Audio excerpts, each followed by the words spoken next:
Okay, welcome. We're playing Katawa Shoujo. I don't know what that means in English, but I swear to God, if this fucking... I'm not even gonna touch it. Piece of shit. I'm not even gonna touch it. I'm not even gonna fucking touch it, bro. I can't get this fucking game to work, bro. On my OBS for some reason. And just the fact that I went near my fucking camera, it probably gonna fucking turn off some shit, bro. For some reason, like but playing Katawa Shoujo, really hope this fucking works. Okay, let's get it. A light breeze caused the naked branches overhead to rattle like wooden wind chimes. This is a popular retreat for couples in the summer.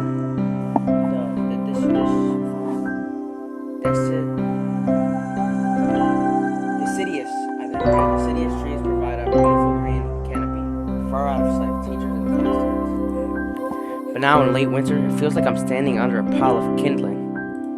I breathe into my cupped hands and rub them together furiously to prevent them from numbing in this cold. Just how long am I expected to wait out here anyway? I'm sure the note said 4 p.m. I'm assuming I'm a girl. A boy. Hisayo? Hisayo? Ah, yes, the note. Slipped between the pages of my math book while I wasn't looking. As far as cliches go, I'm more of a fan of the letter in the locker, but at least this way shows a bit of initiative.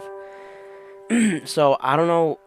I do know a decent amount of this game, right? It's apparently some 4chan joke, and somebody made into a visual novel, and I think it's just like a visual novel dating sim type of thing, but with disabled girls,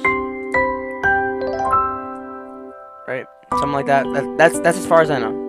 Besides that, I know nothing. As I ponder the meaning of the note, the snowfall gradually thickens. Snowflakes silently falling from the white painted sky are the only sign of time passing in this stagnant world.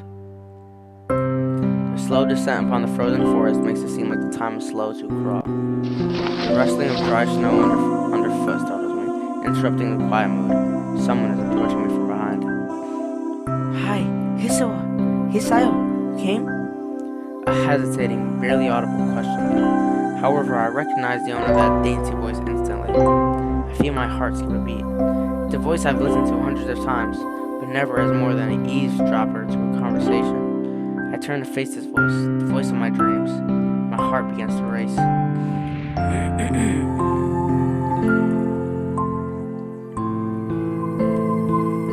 Iwanako, I got a note telling me to wait here. It was yours? Damn it, I spent all afternoon trying to come up with a good line, and that was the result. Pathetic. Yes. I asked a friend to give you that note. I'm so glad you got it. A shy, joyous smile that makes me so tense I couldn't move a single muscle even if I tried. The fuck? My heart is pounding out, as if it were trying to burst out from my chest and claim this girl for itself. Music stopped. So, here we are, out in the cold. Once again, the wind stirs up the branches.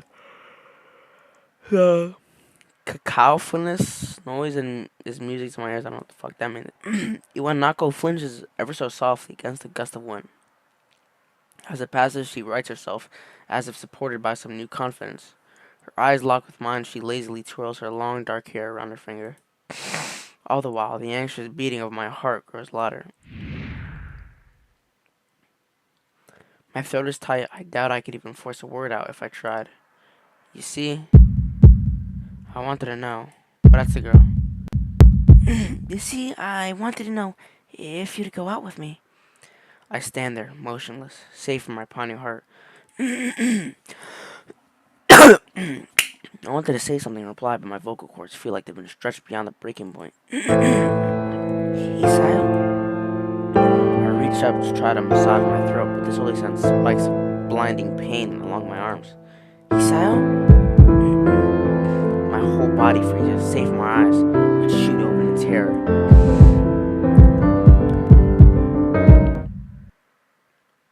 Hisayo! The beating in my chest suddenly stops and I go weak at the knees. The world around me, the canopy of bare branches, the dull winter sky, Iwanako running towards me, all these faded black. The last things I remember before slipping away are the sounds of Iwanako screaming for help and the incessant clatter of the branches above.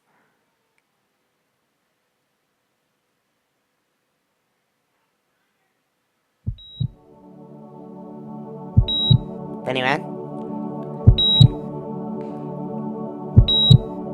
Board Chin Studios present Katawa Shoujo. Before leaf, like, yeah, hey, pass. Anonymous 22. So is this some sort of 4chan? I honestly really have no idea.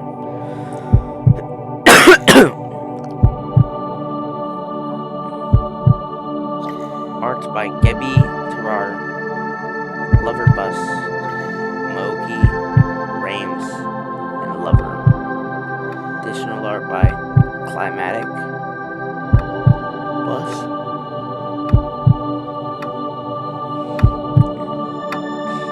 What happened?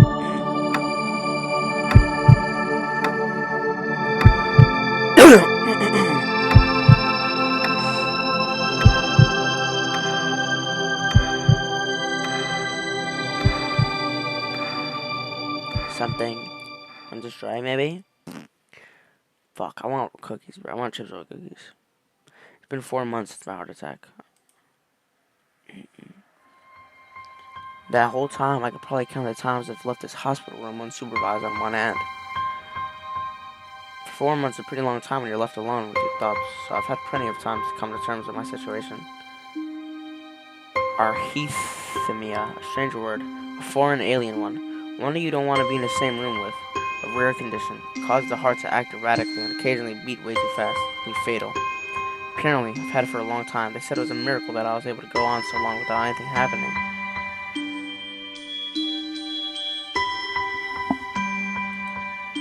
Is that really a miracle? I guess it was supposed to make me feel better, more appreciative of my life. It really didn't do anything to cheer me up. My parents, I think, were hit harder by the news than I was. They practically had 2 hemorrhages apiece. I had already a full day by then to digest everything. To them, it was all fresh. They were even willing to sell their house in order to pay for a cure. Of course, there isn't a cure, because of that late discovery of this condition. I had to stay at the hospital to recuperate from the treatments. When I was first admitted, it felt as if I was missed. For about a week, my room in the ward was full of flowers, balloons, and cards. But the visitors soon dwindled, and all the get-well gifts began trickling down to nothing shortly after. I realized that the only reason I had gotten so many cards and flowers was because sending me their sympathy had been turned into a class project. Maybe some people were genuinely concerned, but I doubt it. Even in the beginning, I barely had any visitors. By the end of the first month, only my parents came by on a regular basis. Iwanaka was the last to stop visiting. After 6 weeks, I never saw her again. We never had that much to talk about when she visited anyway. We didn't touch the subject odds between us on that snowy day ever again. Hospital? It's not really a place I'd like to live in. The doctors and nurses feel so impersonal and faceless. Just because they're in a hurry and they have a million other patients waiting for them, but it makes me feel uncomfortable.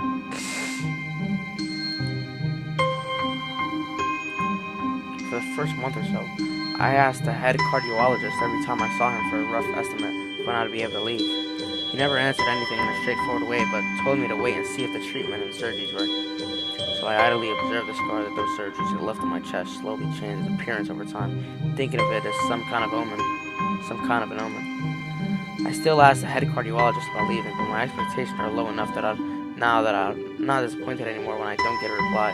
The way he shuffles around the answer shows that there's at least some hope. At some point, I stopped watching TV. I don't know why, I just did. Maybe it was the wrong kind of escapism for my situation. I started reading instead. There's a small library at the hospital, although it was more like a storeroom for books. I began working my way through it, one small stack at a time. After consuming them, I'd go back for more. I found that I liked reading, and I think it even became a bit addicted. I started feeling naked without a book in my hands, but I loved the stories. That was what my life was like. The days became increasingly harder to distinguish from each other, differing only by the book I was reading and the weather outside. It felt like time blurred into some kind of gooey mass I was trapped inside. Instead of moving within. A week could go by without me really noticing it. Sometimes I pause in realization that I didn't know what day of the week it was. But other times, all the things that surrounded me would painfully crash into my consciousness through the barrier of nonchalance I set up for myself.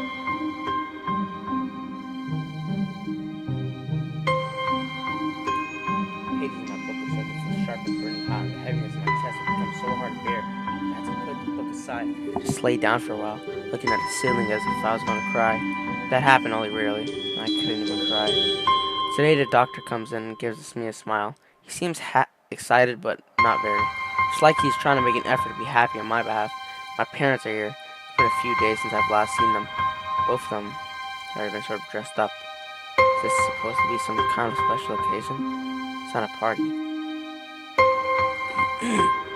There's this ritual the head cardiologist has. He takes his time sorting his papers, then setting them aside as if to make a point of the pointlessness of what he just did. When he casually sits down on the edge of the bed next to mine, he looks me in the eyes for a moment.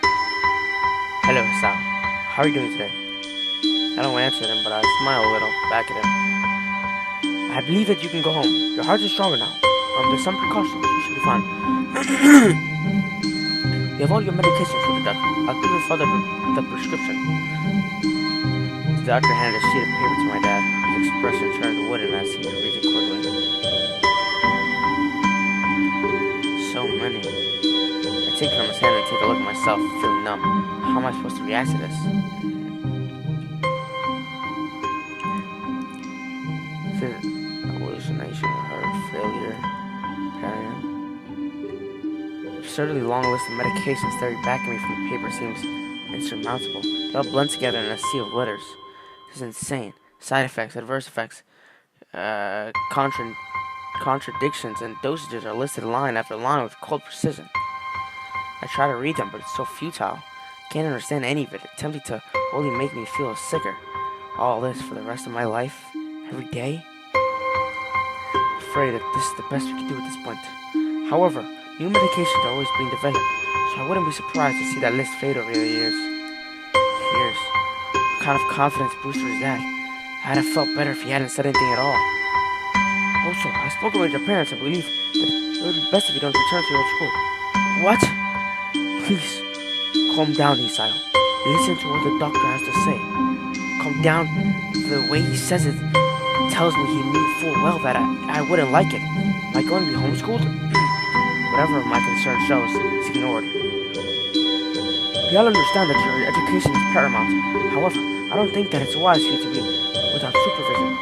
At least not until we're sure that your medication is suitable. Fuck. So I've spoken to your parents about the transfer. Hold on. It's a school called Yamaku Academy that specializes in dealing with disabled students. Disabled? What? Am I? It has a 24-hour nursing staff and it's only a few minutes from a highly regarded general hospital. The majority of students live on the campus. Think of it as a boarding school of sorts, designed to give students a degree of independence while keeping help nearby. Independence? School for disabled kids. Don't try to disguise that fact. If it was really that free, there wouldn't be a 24-hour nursing staff. You wouldn't make a hospital being near a selling point.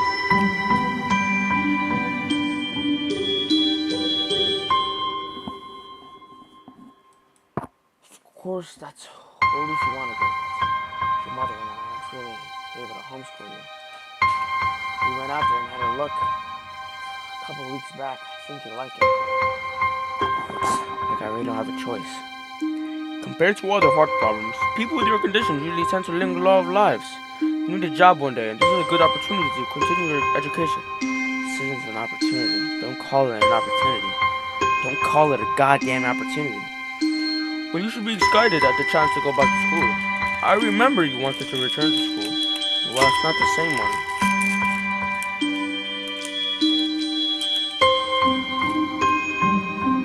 Shit. A special school, that's insult. That is what I want to say. It's a step down. It's not what you think. All the students there are pretty active in their own sort of way.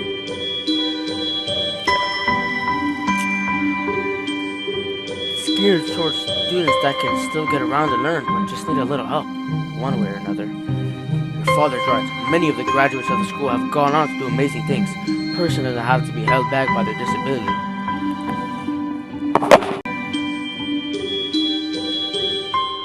Your father's right. Many of the graduates of the school have gone on to do amazing. I already read this. One of my colleagues in another hospital is a graduate. I don't care. A person Someone has to be held back by their disability. That's what a disability is. I really hate that something so important was decided for me. But what can I do about it? The normal life is out of the question now. It's funny. I'd always thought my life was actually kind of boring. But now I miss it. I want to protest. I want to blame this lack of reaction on shock, fatigue. I could easily yell out something now. Something about how I can go back to school anyway, but no. I don't say anything. The fact is, I know now it's futile. I look around the room, feeling very tired of all this. The hospital, doctors, my condition, everything. I don't see anything that would make me feel any different. There really isn't a choice.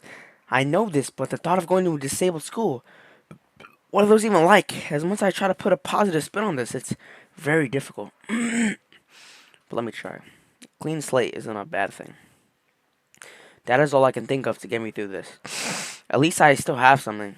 Even if it's a special school, it's something. It's a fresh start and my life isn't over.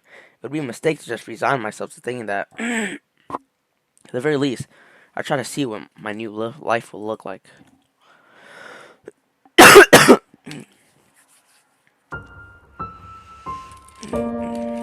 Little bite time, ski. Act 1, life expectancy. 1 year.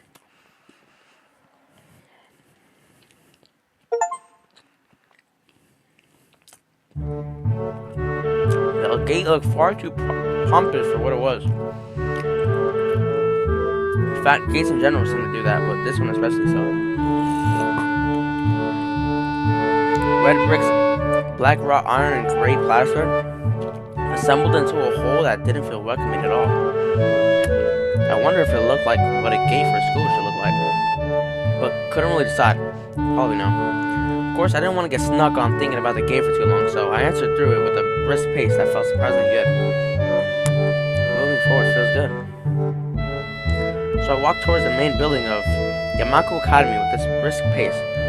I'm alone, as my parents are taking my stuff to the dorms. There's supposed to be someone waiting for me. Buck. The grounds are incredibly lush. Feel the green. It doesn't feel like the kind of grounds a school would have. More like a park, with a clean walkway going past trees, and the smell of fresh cut grass and all other park-like things. Words like clean and hygienic pop into my mind. It makes me shudder. I shake them off. Stay open-minded now. It's your new life. You have to take it as it comes.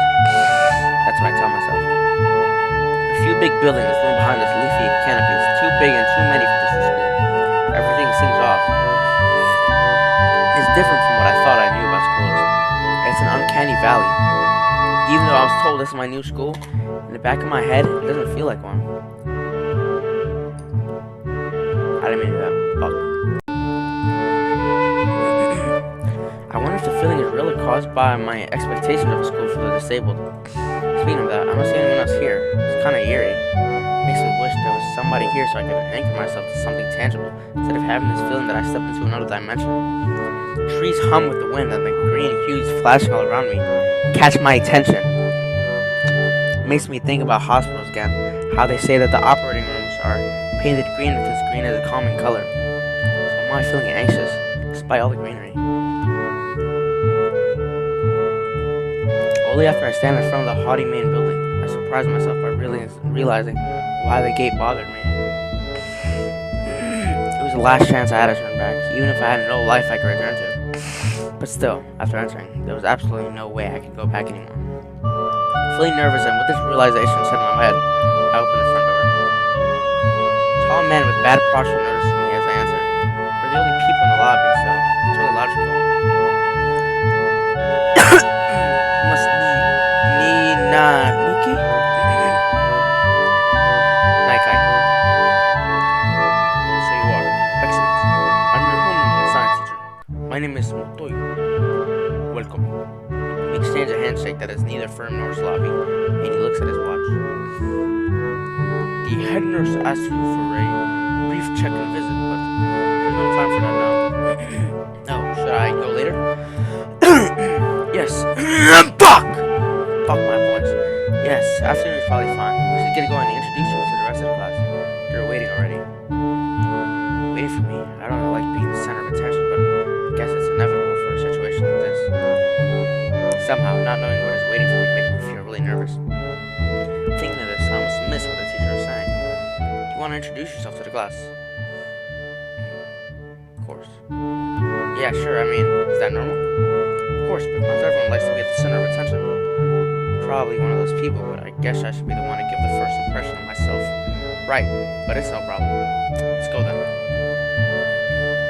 My heart is pounding my chest, and it keeps me thinking about my condition as I follow the teacher upstairs. The third door down the third floor corridor is marked as a classroom for class 330. Victoria opens the door and enters. Good morning, everyone. Sorry I'm late again. I hesitate for a split second at the door, freezing on the spot. Get a grip. This is a big step, I know that, but there isn't any point to worrying so much about it. At least not this soon.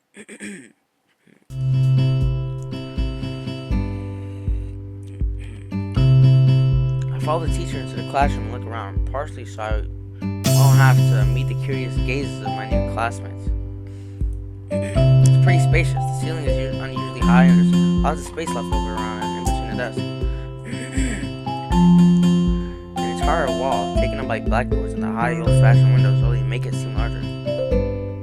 The students' desks are just standard wooden desks with a shelf underneath the books and wooden chairs with metal frames. Simple and efficient. I stop walking in front of the classroom and face the other students. They all look normal like students at any other school, but then, why would they be here? Look at you, nigga.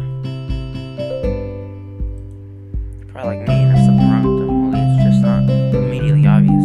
And I noticed that one of the girls seems to be missing the thumb of her right hand. It's a little jarring. Despite the natural tendency to listen when someone's talking about you, I tune out teacher's speech halfway through while he introduces me to class. I notice a flash of dark hair and see that someone is looking at me. A girl with really long, straight hair that is pretty eye-catching. As she sees me looking back at her, she covers her face with her hands as if it will make her invisible. There's one boy with a cane leaning against the lockers at the rear of the class. It's weird seeing someone so young with a cane. Another girl seems to be making some weird hand motions. Sign language? She peers at me over the rims of her glasses, then goes back to whatever she's doing. It's kinda cute. So is a cheery looking girl with pink hair sitting next to her. She's really hard to miss. I don't know how I didn't notice her the moment I walked in. Please welcome our newest classmate. He claps his hands and so does everyone else, except for one girl in the first row who has only one hand. I cringe a little, but hide it by bowing, and thanks for this applause I did not deserve. A collective silence tells me that I should open my mouth now. So I'm Isayo Naki. And after that, my hobbies are reading and soccer. I hope to get along well with everyone, even though I'm a new student. After that, being so boring, because it's exactly like every self-introduction ever. Say something more exciting. I end up saying nothing, and the teacher picks up from there. Everyone seems to be satisfied, even with what little I said, though. A few girls are whispering to each other, throwing glances at me. It could have gone worse. I listen to the teacher as he drones about getting along well, letting my gaze sweep across the classroom. Everyone seems to be listening to him intently, and when he's done, they clap their hands again, which feels like a weird thing to do. The first row girl claps in this round, with her one hand against her other wrist that ends in a bandage stump. Bandage stump. Makes me feel, oh my god, this bitch has no fucking legs. I just fucking peeped that, bro. I thought this was a girl with one hand. Maybe it's another girl with one hand. I don't know. Maybe it is her. Yeah. Makes me feel a little bad. We're going to be doing some group work today, so that'll give you a chance to talk with everyone. Is that okay with you? Yeah, it's fine with me. That's good. You can work with Hakemichi. She's a class representative. She can explain anything you might want to know. And who else? Who else would be able to do that better, right? My fucking voice is fucked, bro. I don't know why. I can't talk so much. How could I know? The teacher passed out the day's assignments and announces that we will be working in groups of 3. Hates me that I don't know who Hakamachi is. Slow. The teacher seems to catch my helpless reaction. Alright. Hakamachi's right there. Shizuni Hakamachi. He calls out her name. The cute, bubbly looking girl with bright pink hair and gold eyes waves her hand at me. I take a seat next to her by the window. Hey, I guess you're Hakamachi, right? It's nice to meet you. Baka! What? Caught off guard by her laughter. It's nice to meet you too, but I'm not Hakamachi. I'm Misha. This is Hakamachi. She-san. Giggling, Misha points to him next to her. The one I saw you didn't sound like her before. It looks like she has been staring at me this whole time. She nods once nonchalantly to show that she acknowledges my presence, but barely. Deaf, right? She's short, yet carefully and neatly brushed hair. A pair of oval-shaped glasses balanced on the tip of a daisy nose. And dark blue eyes that seem to alter her hair for a second between analytical and slightly white. It's nice to meet you.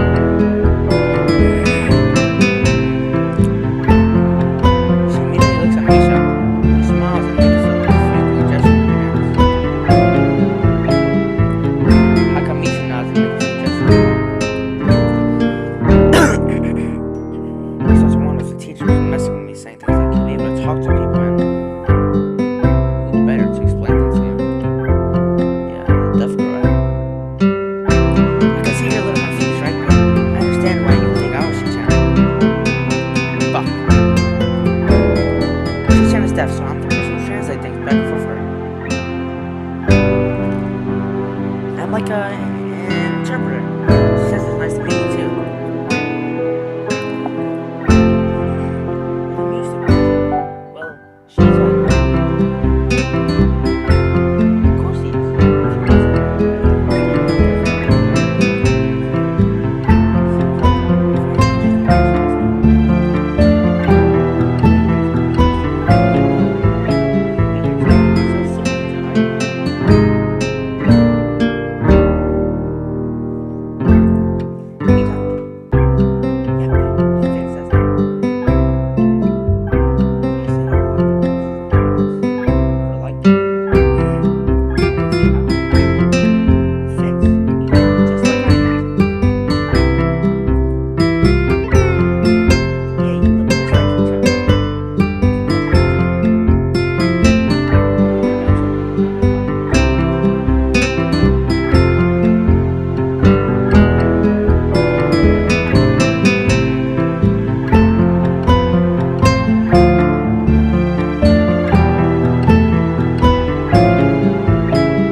Around a little if you haven't had the time to walk around and familiarize yourself with it. Misha stumbles with a hard word a bit, making it stick out and her otherwise translation. Thanks, that would be pretty helpful. Yeah, I just kinda came straight to class today. Ha! That's not good. You should always try to learn as much as you can about where you're going before you go there. Not just for school either. Always.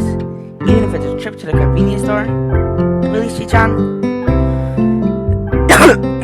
Learn about where you're going. I guess I didn't bother to do that. Or just didn't care enough to do so.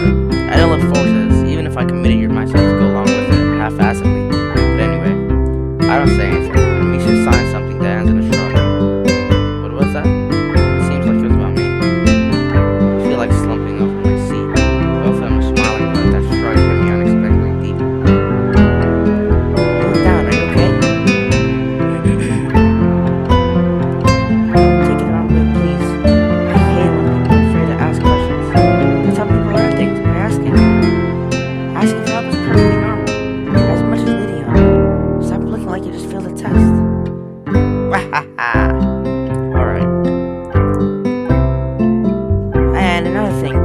Shi-chan something so formal like Hakimichi or Clash Rep all the time. Just call it Shi-chan.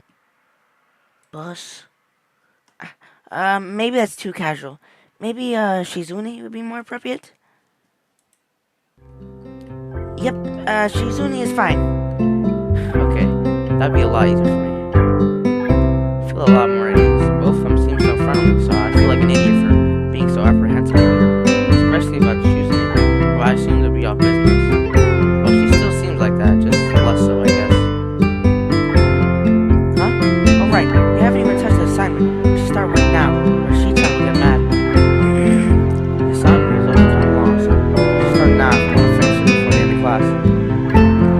that too.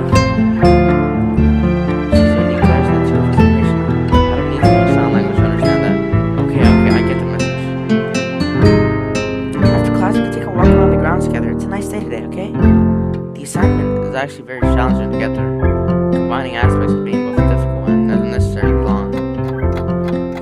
So we finished it a few minutes earlier than anyone else in the class, despite our late start. Shizune and Misha are really capable. They're quite different though. The class rep is as calm as professional she looks, while Misha is a lot more playful and girlish. Not to mention a little more easily distracted.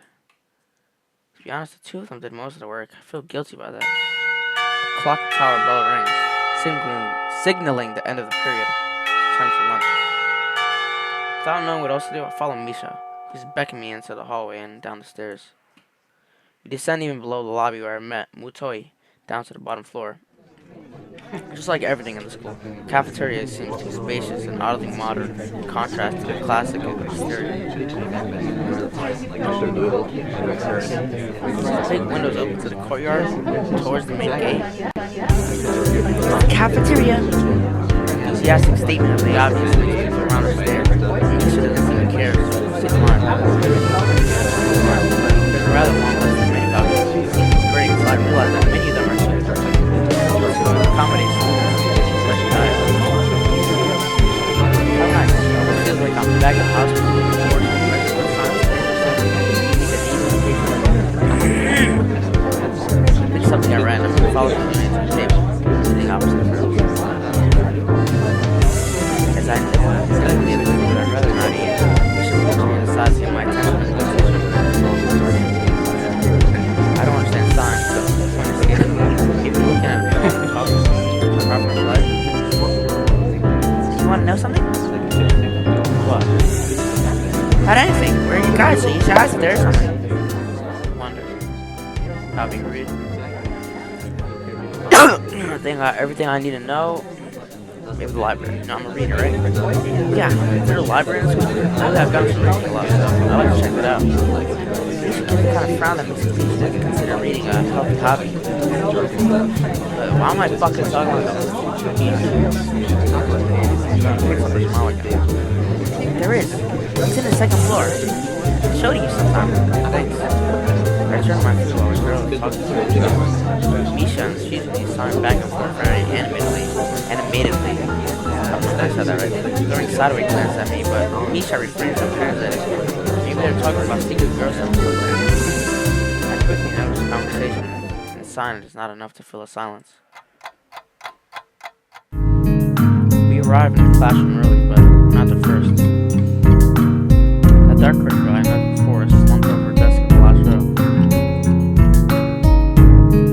She jumps a little when Misha crashes into the room with the elegance of a rhino. She shrinks deeper into her seat. I can feel her tension all the way from here, as if she was really turning into stone just from our presence. Misha and Shizune either don't notice or don't mind, as they walk directly past her to their seats and begin a converse. I'm left wondering about her, even when the classroom is fully filled with students following the procedure. Getting to the rhythm of school doesn't feel strange. It's as if my brain remembers how this is done, my body doesn't. Towards the end of the class, I start yawning and counting the minutes left. I shouldn't be this tired on my first day of school. Maybe it's a long time to be in the hospital that made me like this. I'm even feeling physically weak and lifeless. Before long, the final bell rings. Students finally over for the day. Besides me, Misha is there having a good conversation. After a bit of deliberation, Misha turns to me. Forrest, you can't stay and show you around today, Ichan. You gotta hurry already, since there's a lot of work for us to do. You'll find a way around here, I'm sure of it. Wait, the teacher said I had to see the nurse. Where do I have to go? Is that so? I can only show you that much. Come on, the nurse have her lift. So let's go outside. We joined a flow of students making their way down the stairwell and outside. The girls pointing out other seniors in the classroom and say the hallway is ours.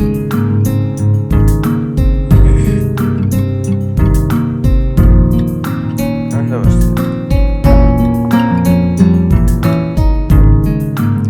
Get outside, the girls make their way to the smaller building right next to the school. It's built in the same style, so it looks like it's actually part of the main building. This is the auxiliary building here. There's a lot of official and important stuff inside, like the Yamaku, foundation office, and all the nurse's office. Since they even have a swimming pool. How's that official? Don't be silly, John. Physical therapy, of course. Anyway, all the nursing staff facilities are in there too. The head nurse's office on the first floor. You'll be fine for me, right? We'll be going then. See you tomorrow. Yeah then. Thanks. Bye. Whole building for stuff that has nothing to do with the actual education. I guess it's necessary for a place like this. I walk in hoping that this really will be only a quick visit like the teacher said. On a white door on the left is a green across with the text, head nurse, and a nameplate. A voice from the inside responds to my knock almost immediately, but I can't quite make it out. It sounds like a bit like an invitation to open the door, so I invite myself further in.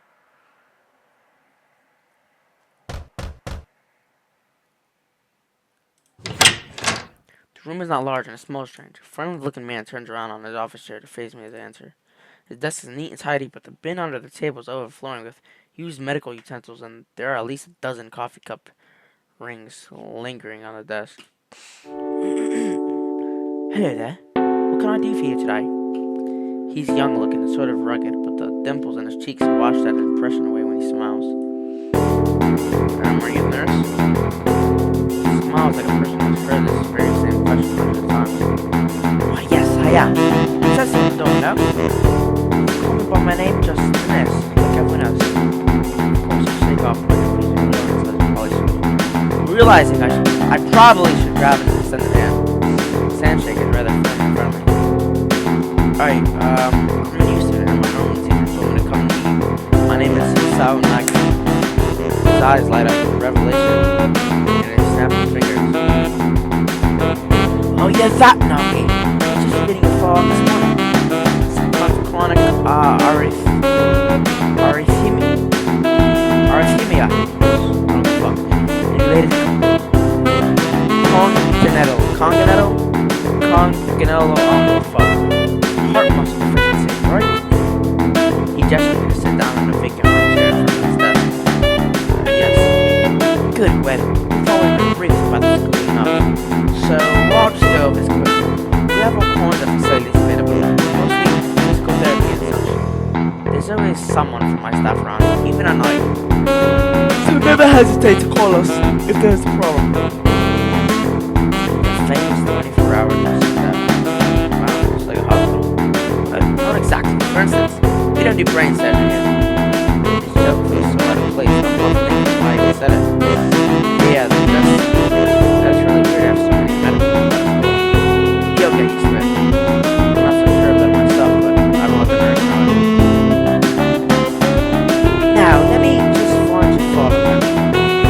I'm searching for something here, shuffle stacks of paper around. I'll have my gaze around the room. It's that epitome of generic, I like to say. Beige walls and ceiling, dark gray laminate flooring, and all the equipment you'd expect from a school nurse's office. Even the ridiculous educational posters are hanging on all four walls, reminding me to eat properly 3 times a day from all the food groups. Smiling, the nurse draws a thick file from a stack of similarly thick files and opens it. So, you already have medication for arrhythmia. Just remember to take your pills every morning and evening or only in my chest. Apart from that, you doing sports? Rash stuff like, I don't know, boxing?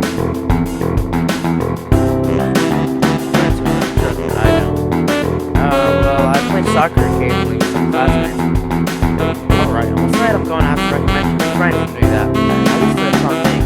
Yeah. Lack of reaction makes it very smart. Really, not too bothered by permitting me to kick while around. Guess I never did it out of burning passion. Guess that's something to do. Any kind of concussion might be very dangerous to your heart. Risking another attack is not a good idea. Previously reported by 7 concussions in Chester. There's no mention of the closing papers. Not exactly. Besides that question, except he glanced at me and over his papers with a more serious expression on his face. Steve, you need to keep your body healthy, so what exercise did you get? Now, physical therapy is such a bit of a set. I don't need some heavy measures. Just get some light exercise regularly. Brisk walks, light jogging, jumping rope, that sort of thing.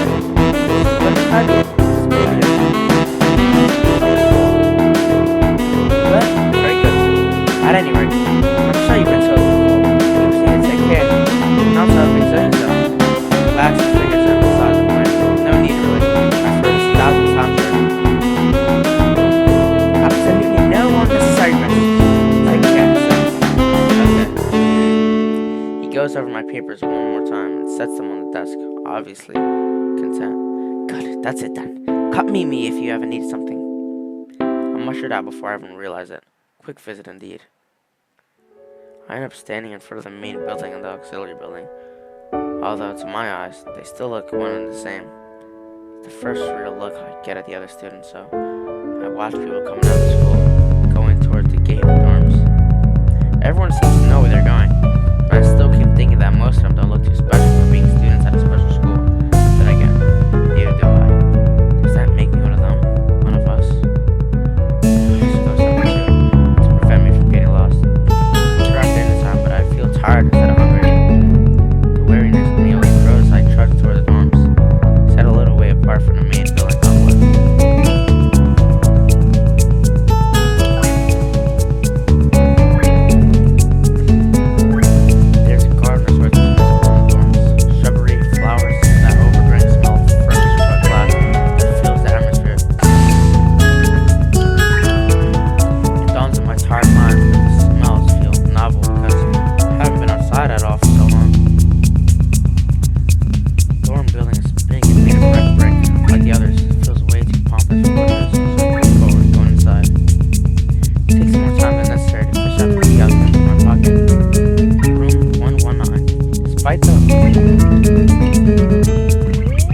Despite the ornate exterior,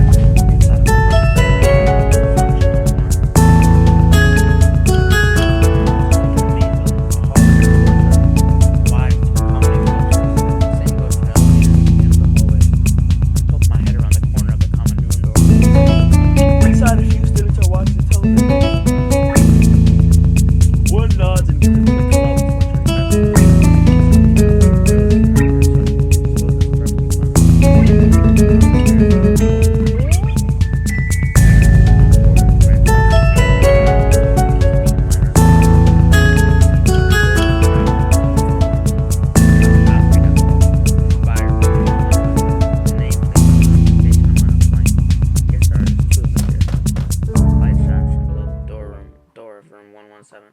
so I knock lightly.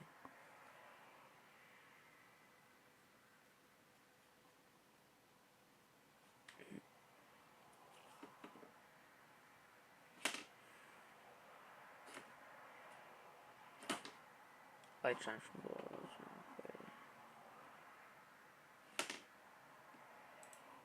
Hello, is anyone home?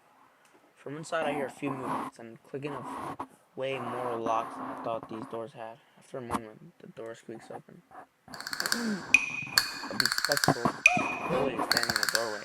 He is looking at me very intently through his extremely thick eyeglasses. Who is it? Mine? At least I do.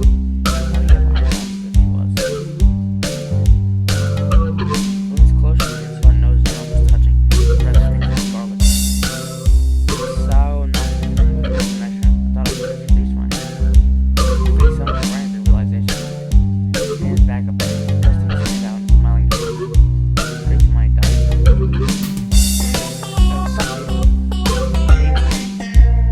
Hi. I take Kenji's sweating hand and shake it. Still a little rattled by the sudden change of attitude. Vehement welcome. There's some suspicious looking people going in and out of your room earlier. Probably my parents. Parents? You sure? Because they could have been some other people too. You can't judge a book by its cover. The out-of-place proverb is left hanging between us awkwardly, trying to think of some way to respond. I'd say the chances are high enough. He shudders and makes some exaggerated hand gestures. You're a brave man, he sighs.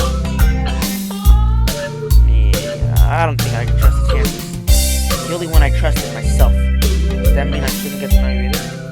He thinks about this for a while. Why is this? Damn, you're smarter than you look. Probably. What do you look like? Hope not smart. He squints his eyes and leans closer again. I lean backwards to dodge him. Never mind, it doesn't matter. That. He comes around for a moment in search of the door handle. Shuts the door behind him. I slide the key into the lock of the door marked 119. Bleak beige walls, white linen, a desk made of some type of lightwood, ugly curtains. It's no one's room, personal, like my hospital room was. And bags are sitting at the foot of my bed, looking a lot emptier than they did this morning. The closet is sitting open, stocked with my clothes. Also, it seems that there are a number of school uniforms hanging there as well. A note is pinned to the sleeve of one of the shirts. Hi, Hichan. You unpacked your things and made your bed. They said that if these don't fit, then you should go to the office tomorrow. If you have any problems, you can always call us. Love, Mom and Dad. Well, at least I don't have to worry about unpacking. Kind of hoped I would have. There would be something to do. It's still too early. I put the note down on the desktop and lied down on the bed, feeling drained. Lying there makes me want to read something, but I have nothing with me. I wonder if the hospital conditioned me for wanting to read whenever I have nothing to do. The restless urge just keeps growing until I have to stand up. Maybe it's stress or something. I was pretty nervous about it before coming in for the entire day today too. Still am, I think. Damn, I have to distract myself somehow, so I won't be this unnatural all the time. Tomorrow, I'll go borrow some books from the library. Yeah, I'll do that. For now, bottles of medications neatly arranged on my night table catch my eye. Pick up one and shake just to hear the contents rattle inside, and then read the glued-on pharmacy label. Cyanide, 2 tablets daily to stay alive. The fuck? Doesn't really say that, but I can just as well. Actually, this is still part 1, so whatever. Been, I don't know, maybe like a couple weeks now for this game. So let's fucking get back into it. Doesn't really say that, but it could just as well. Kind of twisted having your life depend on chemicals like this. I resent it a little, but what choice do I have? With a sigh, began my new daily ritual of taking the right number of pills from each bottle, being careful to check the correct dosages. I lie down again, feeling hollow and uncertain. After that, I keep staring at a blank, unfamiliar ceiling for a long time. Doesn't start looking any more familiar, not even after darkness falls and long shadows draw across my room like fingers. The sheets feel slightly more comfortable, warm and nest-like against the chill that passes for room temperature here. Soon the lighter shade of darkness out of the ceiling looks like every ceiling does at night, and it becomes the only thing I recognize anymore.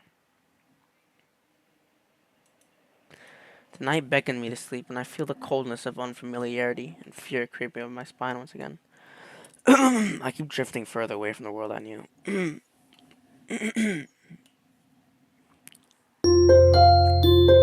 is that noise? I can't stand it anymore. Was that the intro?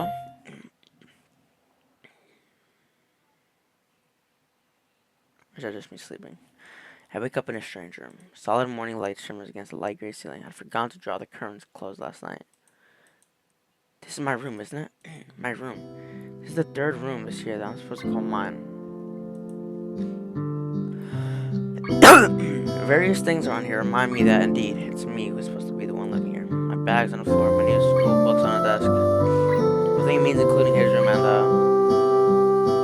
doctor's hospital, whatever. My numerous medications on the night table. I stare at the bottles for a moment, deliberating, until I open a bottle, shake out a pill, and pop out a tablet from a foil sheet. I down them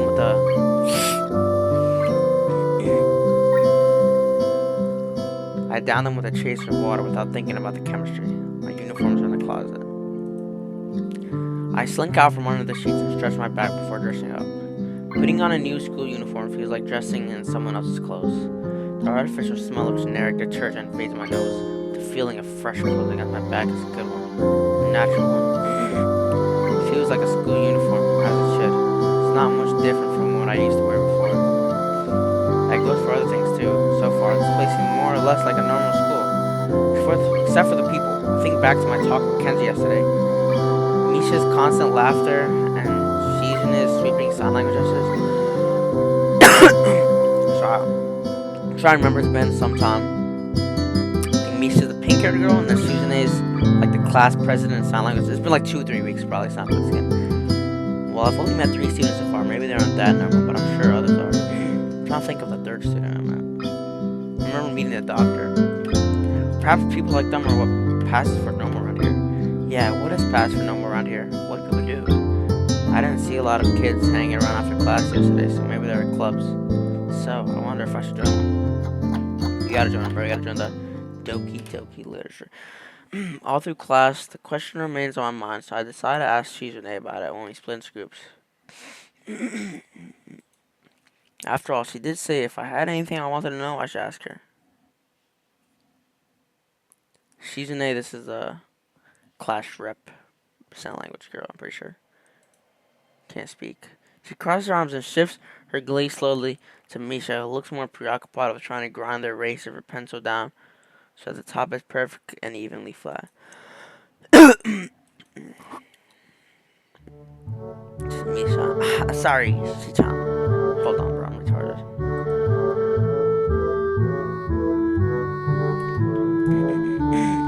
Sorry, Shichan. Is there something you want from me? Oh, I see. That's a good question, Hichan. My first thought is that she means she doesn't know, which is worrying. Maybe I'm being too negative. Well, anyway, Misha, please don't prove me right. That's right. Everyone is encouraged to join the club. A lot of people do so because there isn't really anything else to do. There's also school events like the festival coming up in a few days. Almost every student in the school tends to help out with it during whatever. So, you actually transferred at a busy time. Maybe you can help out too. Sure. What's the festival about? I'm Hisao. That's my name. What's up, bro? Misha freezes. Haha. I don't know, Hichan. The truth is, it's a local event. I'm not from this area, so. She starts signing desperately to Shizune, asking her to bail her out. Shizune adjusts her glass at the end of an oddly I don't fucking know, floors and starts signing hard and heavy. Huh?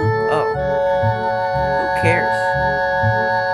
Misha puffs out her chest as she shouts Shizune's words out at me with a disproportionate amount of pride. Too loud. I can see her head turns looking our direction. Not so loud. Human beings evolve with each new generation. The ideals and beliefs behind a festival will inevitably change with time. Inevitably. Now it's about delicious fried food and amusing little games that you play to win prizes. Ha ha ha! The teacher clears his throat very loudly, batting his long wooden pointer against his palm like a baton. He shoots a pointed gaze at us. Finally notice where we are. Misha stifles a yelp and quickly quiets down. Shizune doesn't seem embarrassed at all though, brushing it off without a care. Maze! We're in the middle of class and it should start working. Can you give me a cup of water, please? Thank you. That's right, Shichan. What? That's right. Wait, she's Shichan, I'm Hichan? Is that it? Hichan, are you asking because you're interested in joining the club? It could have been my eyes playing tricks on me, but I think I saw a suspicious glance exchange between them. Misha's tone had also changed, although it does that every other word. Anyway. Yeah, I was thinking about it. Misha and Shizune look at each other again. I'm about to ask what they have in mind when something dark flutters in my peripheral vision, catching my attention. Out of the corner of my eye, I see the girl with the long dark hair get up from her desk and slip silently towards the door. It doesn't seem like she was working in any group. No one seems to notice her but me. I glance at the teacher, who was also looking at the dark-haired girl, go, why doesn't he say anything? Hichan, is something wrong? Do I look as uneasy as I feel? Or is Misha just looking at me, looking after the girl left? No, nothing. Okay, well, like we were asking, you don't have any plans for lunch today, do you? I thought I'll go to the library and pick up some books. Not really. Do you want to have lunch together then? Sure. Okay, Hichan, perfect. Appreciate you, Mason. Thank you so much. It's not tap water, right? You got it from okay, thank you. Mason, if you need anything, ask me, okay? If you need anything, just ask me, okay?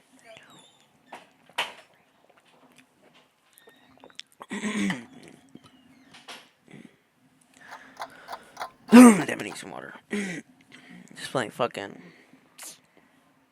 It's called Ace Attorney for like 2 hours.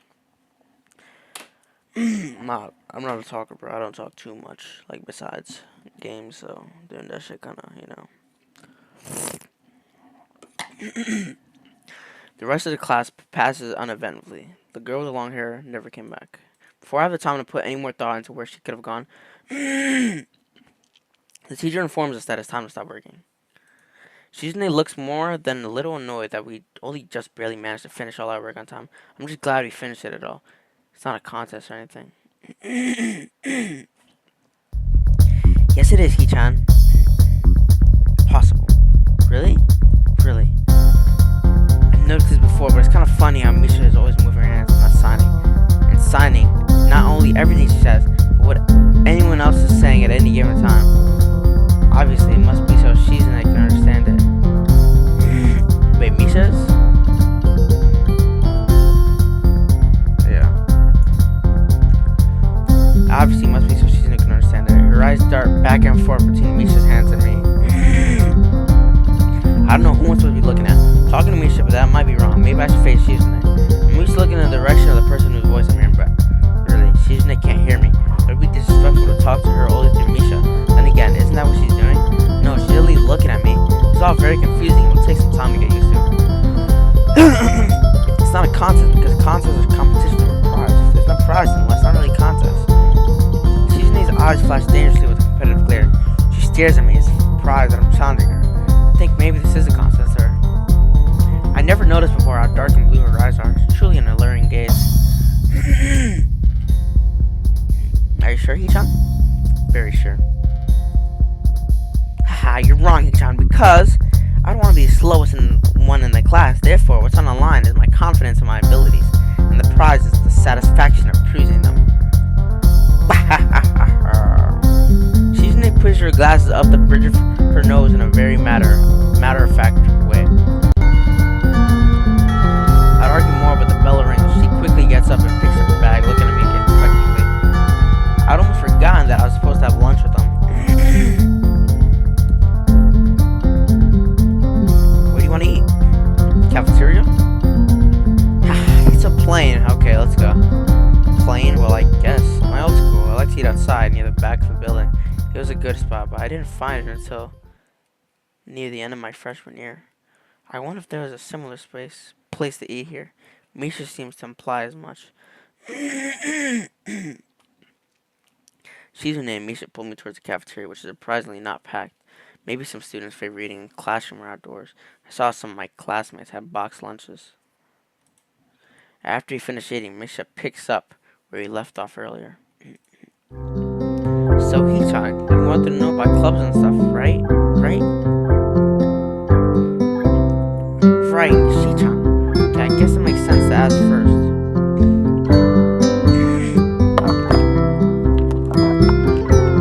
Exchanging little nods of confirmation, they turn to face me again, and Misha straightens her posture as if she is about to deliver a speech. Hichan, do you have anything you're really interested in? I used to play soccer, but I'm not really into it. I don't follow the teams and players or anything like that. As of late, I just read a lot. I'm gonna join that literature club. There's a book club, right, Shichan? Right? But it seems like they have all the members they could possibly have right now. Sorry, Hichan. It's a really popular club. Okay, but more to the point, Hichan, does this mean that you don't have anything already in mind? Not really. Good, great. It's great, Hichan. Really great. Why is it so great? No reason. Well, Hichan, other than clubs and the upcoming festival, there is one other thing.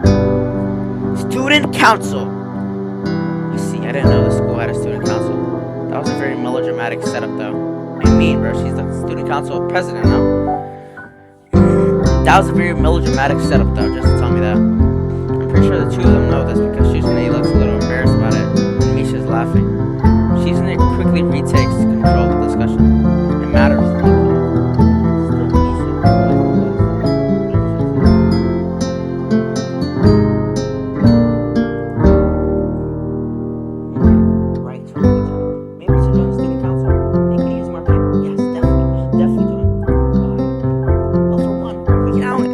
Every day, Hichan. Shichan and I are both in the student council. Actually, Shichan is the president. I'm starting to get the suspicion that Shizune and Misha might not exactly be the most unbiased people to talk about this with. As if reading my mind, Shizune quickly adjusts her glasses and signs something to Misha. Haha, of course we're not trying to get you to join just because we would obviously benefit from you joining the student council. Therefore have an incentive to try to get you to. Sorry, you're admitting that. Ha, no. We mean nothing. I mean, Hichan.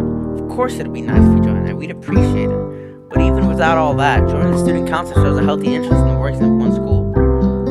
Yup, it's true, Ichan. Besides, don't you want to spend time with us after school, Ichan?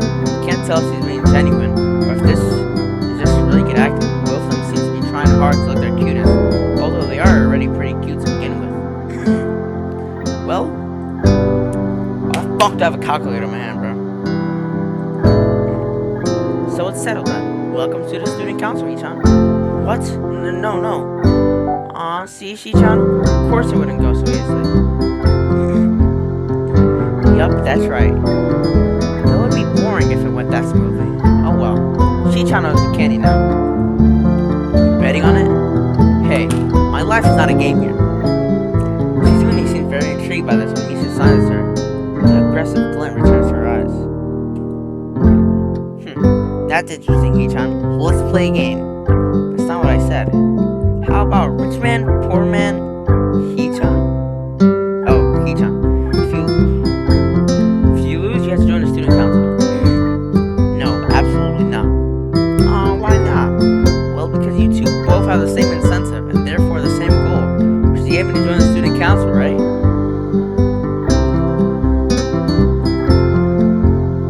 Yep. Yeah, that isn't my goal. What this means is that both of you can team up and I'll be at a clear disadvantage, so I'll have to decline. Hee-chan, I'm very offended. Are you saying you don't trust us and that we would pull up something so disingenuous? That makes me sad. Sorry. It's hard to tell whether Shizune's influence ends and Misha's thoughts begin. In order to atone for hurting a young girl's feeling, she definitely joins the student council. No! How about a game of paper football instead of rich man, poor man? Paper football. Yeah, it's a game they play in America. You make a paper triangle, and then you try to shoot it past the goalpost that the other player makes with their fingers. Really? It's a game?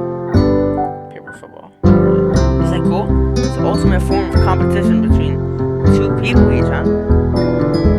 I guess. Right? I guess it's always been a thing.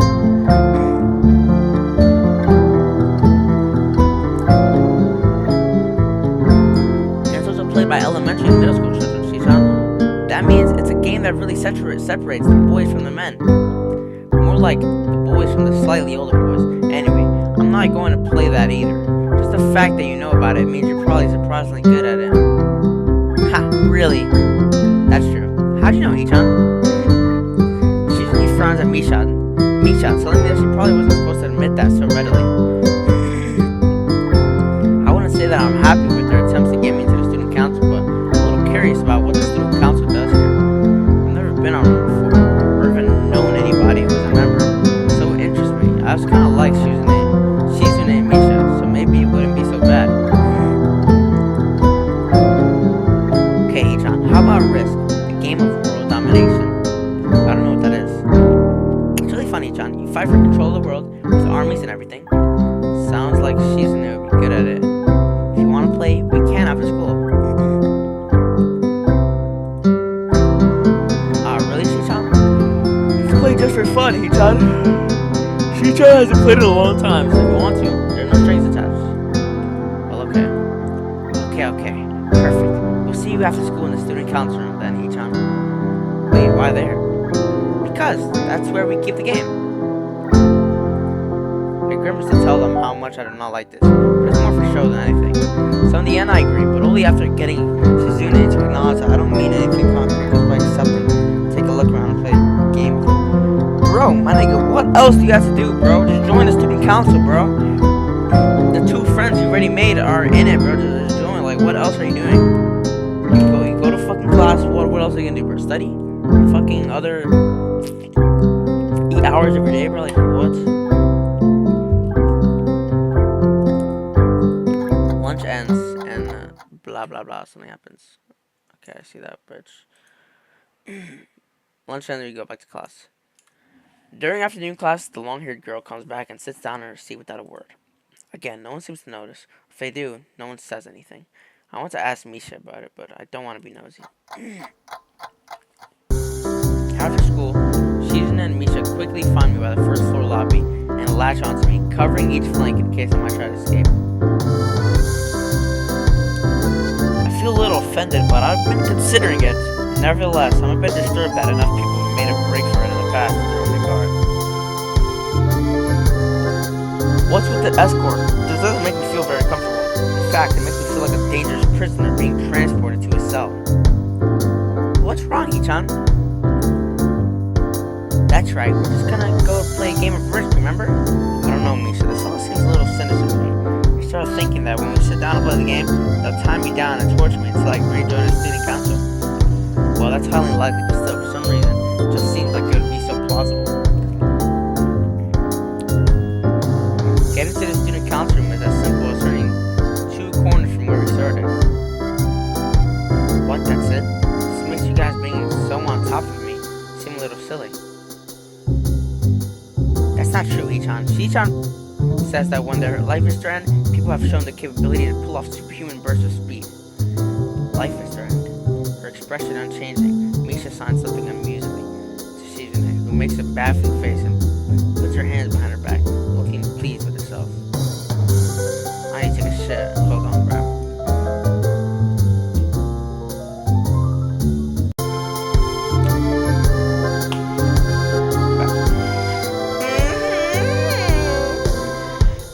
Feigns deafness and hums cheerily. Stop that, I know you're hurt. You have no excuses, unlike Shizune. Shizune opens the door to the student council room. It's a very plain, sparsely decorated room, although it's quite large, maybe even a little larger than a classroom. There's a big table in the center surrounded by chairs, and a smaller desk prominently placed in a bag that I assume is Shizune's. There are a few regular desks and chairs stacked to one side as well. Extras, perhaps? Aside from the tables and chairs, the room doesn't have much else to offer. Just a couple of filing cabinets, bookshelves stacked with old school records and documents. Not much else, in fact. Nothing else. It's a pretty bleak room. They could at least put a potted plant here, or something, but the most noticeable thing that this room doesn't have is other people. Are we early? No. What do you mean, no? Does it mean nobody else is coming today? Yep, that's right.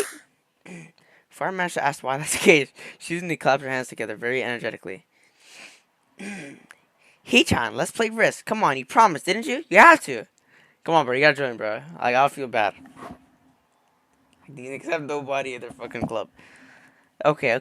Do you want to know the rules? We can explain to you while we set everything up. While Misha's talking, Shizune takes out what looks like a board game from behind one of the filing cabinets and throws it on the table. Actually, this looks kind of interesting.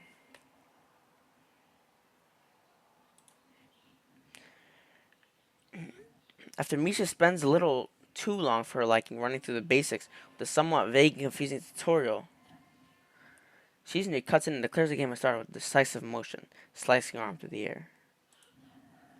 Shizune's aggressiveness is rubbing off onto me. I start feeling more competitive than I intended to be when I agreed to this.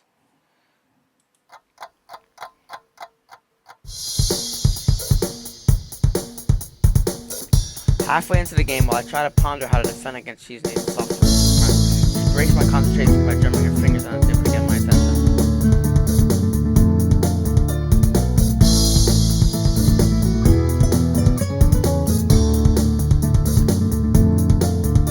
Shichan wants you to know that you were taking too long to make a move.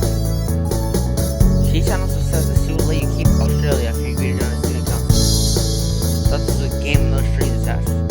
The fact that she would dangle that over my head as an offer to me that she knows I care about the outcome of this game. And anyway, no. Shichan and Mark are fighting for her, and it would be a benevolent dictator who will spare your people if you agree to join the student council. Ha ha ha. You're so competitive, Shizune. She seems to take this as a compliment. I would expect the student council president to be a little more magnanimous? I don't know what that means. Magnanimous? Yeah, I don't know what that means. She doesn't seem to know what the word means or how it's signed. She pulls out a piece of paper and writes it for Shizune, who in return signs it back to Misha. Misha pressed her index finger against her temples as if trying to physically imprint the word into her memory. Suddenly,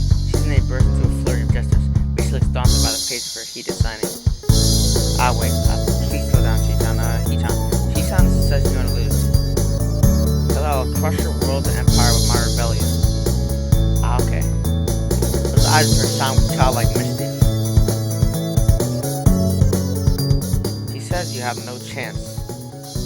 I have a choice. Have I had a choice yet? The game so far? She says you have no chance if you keep playing like this. No, you won't. Trap is smart to play defensively here. Nah, I gotta play defensively or I gotta win. Come on. It's likely that she's trying to psych me out. Looking at the board again, I have a pretty good defense set up. I'm not going to wreck it doing something reckless. A few turns later, I lose the game. I didn't, okay? She's gonna adjust her glasses victoriously. It allows herself sensibly.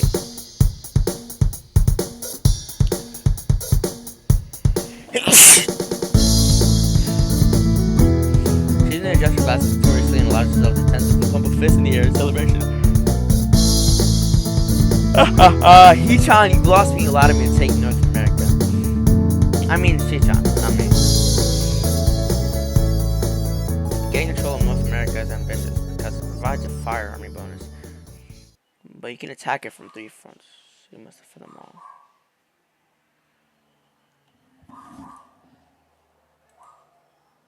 I thought you'd have more guts. How disappointing. Ambition, Hee-chan. Your play needs more daring. Ambition, ambition. I was really excited when you took South America. Then you switched to playing defensively. Just because you gained a small advantage. That's no good, Hee-chan. You didn't take enough risk. When you did, you didn't follow through. That's terrible, Hee-chan. Fuck, you did.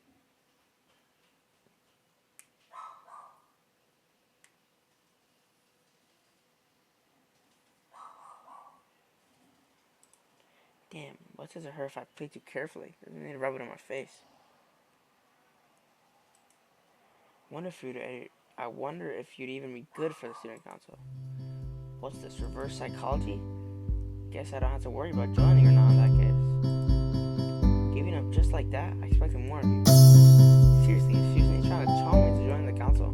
Besides, I didn't want to join. So on my second day, I can't make that kind of commitment. I haven't even taken a look at any other clubs yet. And these two, they're a little weird. Fine, I'll consider joining the council, but I want to take a look at the club before I decide. Really, Hee-chan? You're not just saying that to make it feel better? Yeah, I'm just not sure that I want to.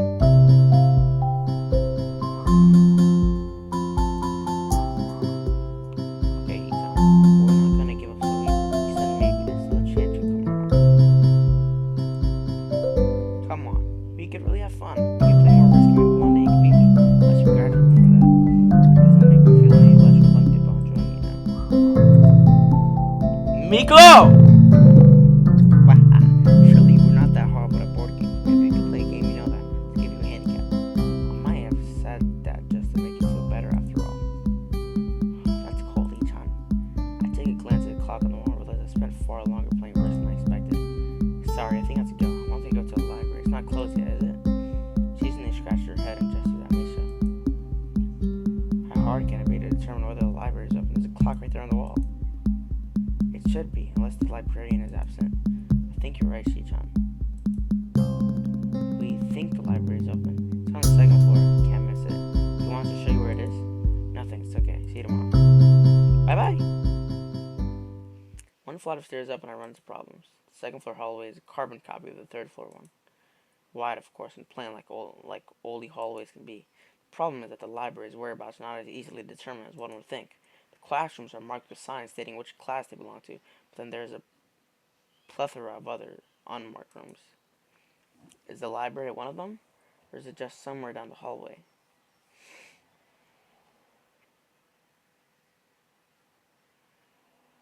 Is the library one of them? I bet on the latter and choose my direction at random. I turn around the corner and unmarked door draws my attention because it's not closed. It's not open either, though. It's barely ajar so that I can see it's open and nothing else. It would make sense for the library door to be invitingly open, and while this one is not quite that, it's good enough. At the very least, it means that someone is inside, and I can ask for directions, no matter how embarrassing that is. I gingerly push on the center of the door with my fingertips, every muscle on my arm ready to pull back at a moment's notice.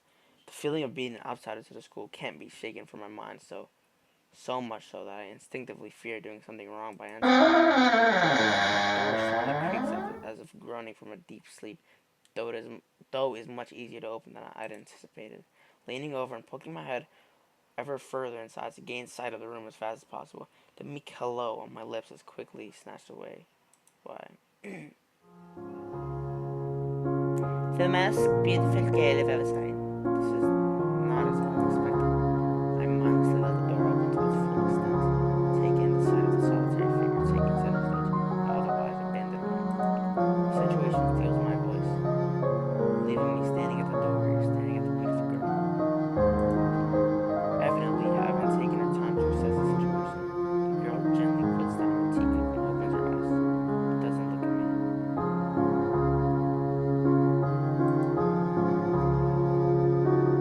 Hello there, may I help you? Blind. Staring directly in front of herself, the movements of her lips seem to break the silence rather than the words.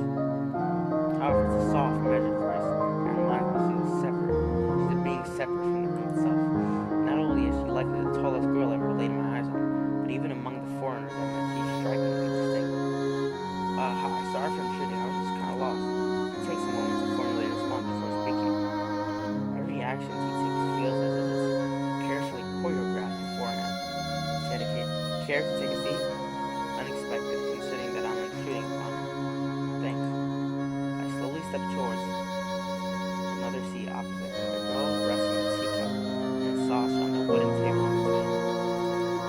The way she doesn't track my movements with her head is telling that, and the slight cloudiness of her eyes makes me more clearly partially like Kenji. I'm trying to fucking remember. Kenji. Oh wait. My roommate, my dorm roommate, right? Come to think of it, her voice doesn't have any detectable accent either. I guess she must be half Japanese.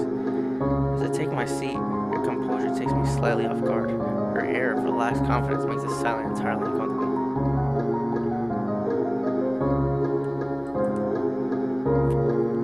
The calming atmosphere is so very different from the student council office. I take it you're a new student at Yamaku. Yeah, I just transferred in yesterday. I get the distinct feeling my speech patterns don't match the formality first, accentuated by a restrained bow of greeting, one which I hastened to match before realizing the futility of the action. I'm Lily Sitao. Pleased to meet you. Hisao Nakai. She gives a nod before gesturing roughly in the direction of her teacup. Would you care for a drink? Sure. As much as it pains me, I can't keep step with the formality in the proceedings. She gives a kind nod, taking the request in stride. Without another word, she steps off the chair and prepares a second cup of tea from a collection of supplies laid out along the shelf. A brush here, a brush there, her left hand often lightly touching the side of whichever container she's pouring into. It seems to be a process she's followed a dozens of times before.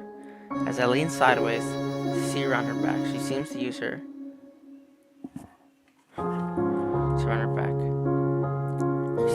long, dainty finger to measure the right amount of water in the cup.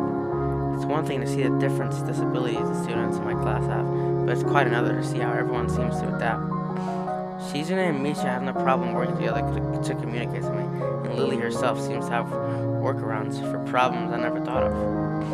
While I feel slightly guilty about her doing the work, she seems pleased to follow the correct process of the offer of preparing the drink.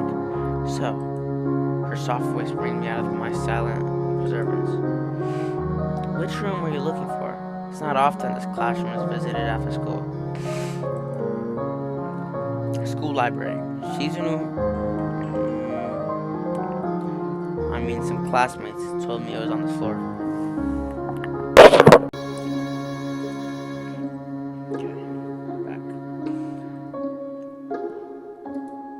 She finishes pouring water into the teacup as she nods. A small metallic tapping coming from the teacup, indicating it being stirred. I'm aware of Miss Hakamichi.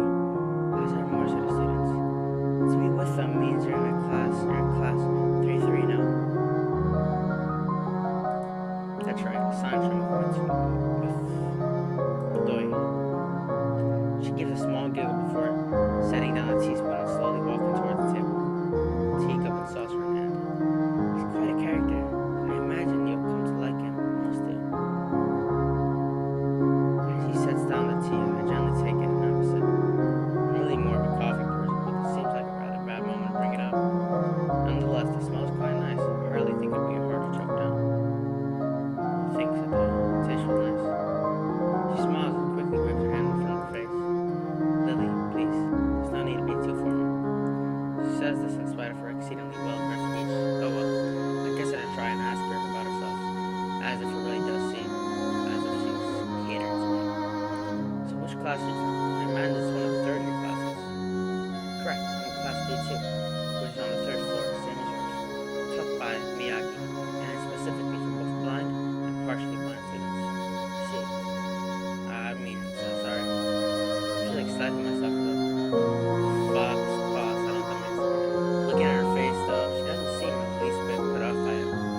environment like this would be a big change, so I can't fault you for it.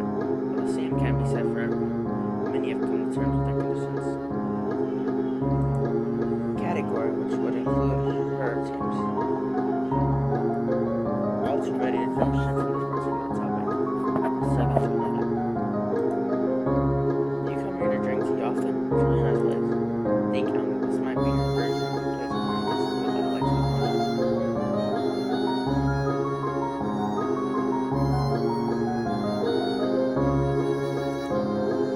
Come here fairly often during lunchtime. My duties as class representative don't leave enough time for an official club, so a friend and I use this room for having tea.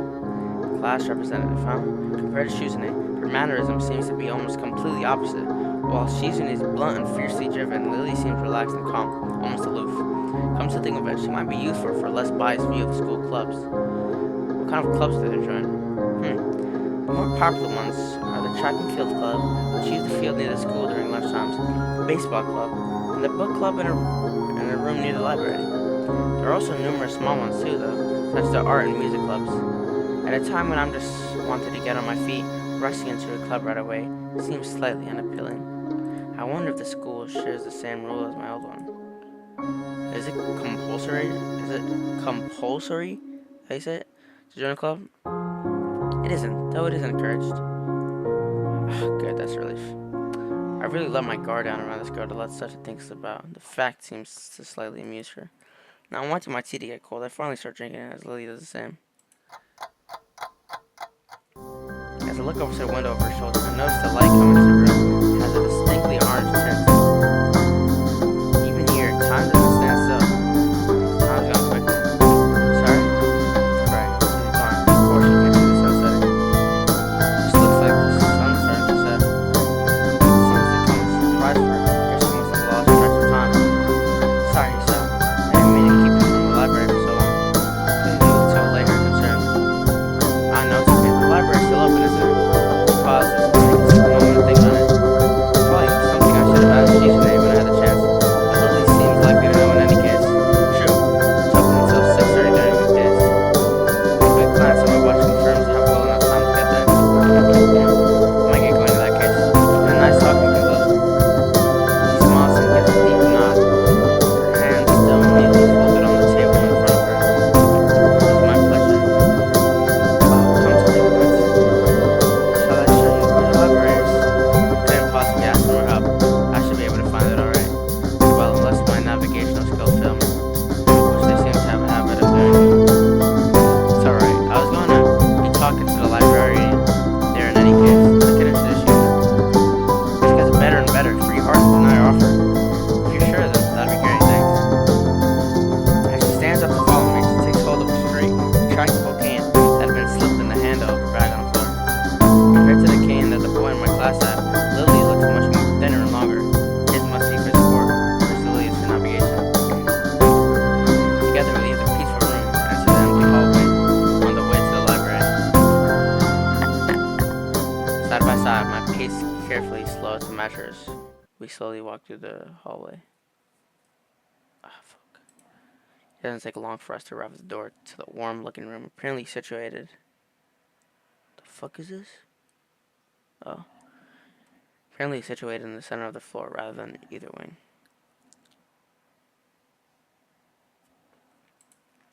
Ladies first. She gives an appreciative smile at the gesture, taking the lead as you fall in. Okay, my nigga, Sao. To the left is the wooden library counter with the library proper being on the right. It easily dwarfs my old school's library, with a distinct smell of old books giving the place an almost old world air.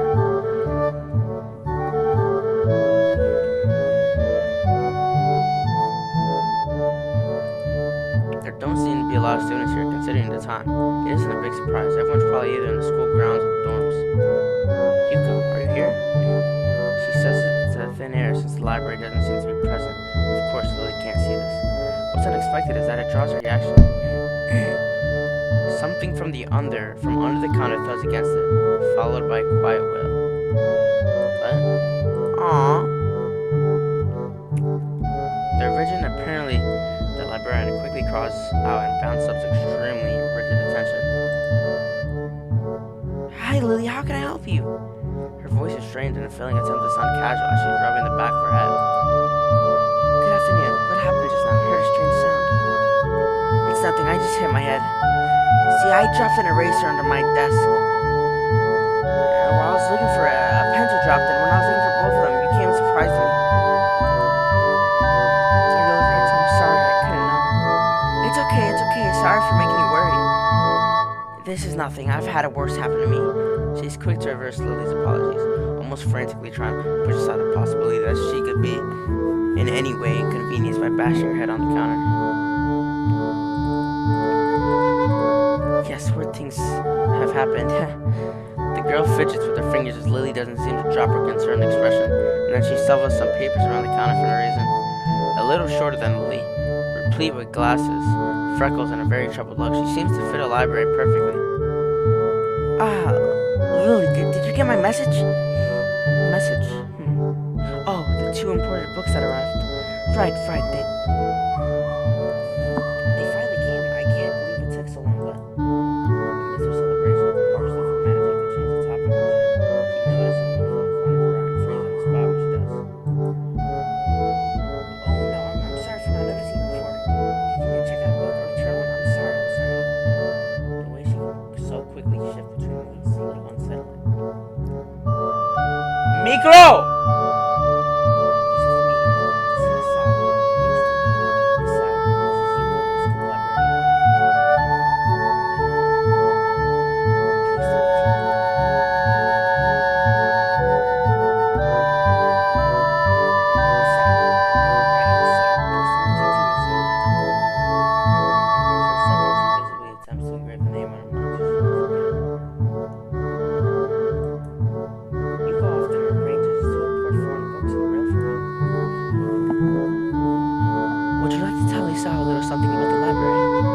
Lily's innocent suggestion is met with an expression of abject terror.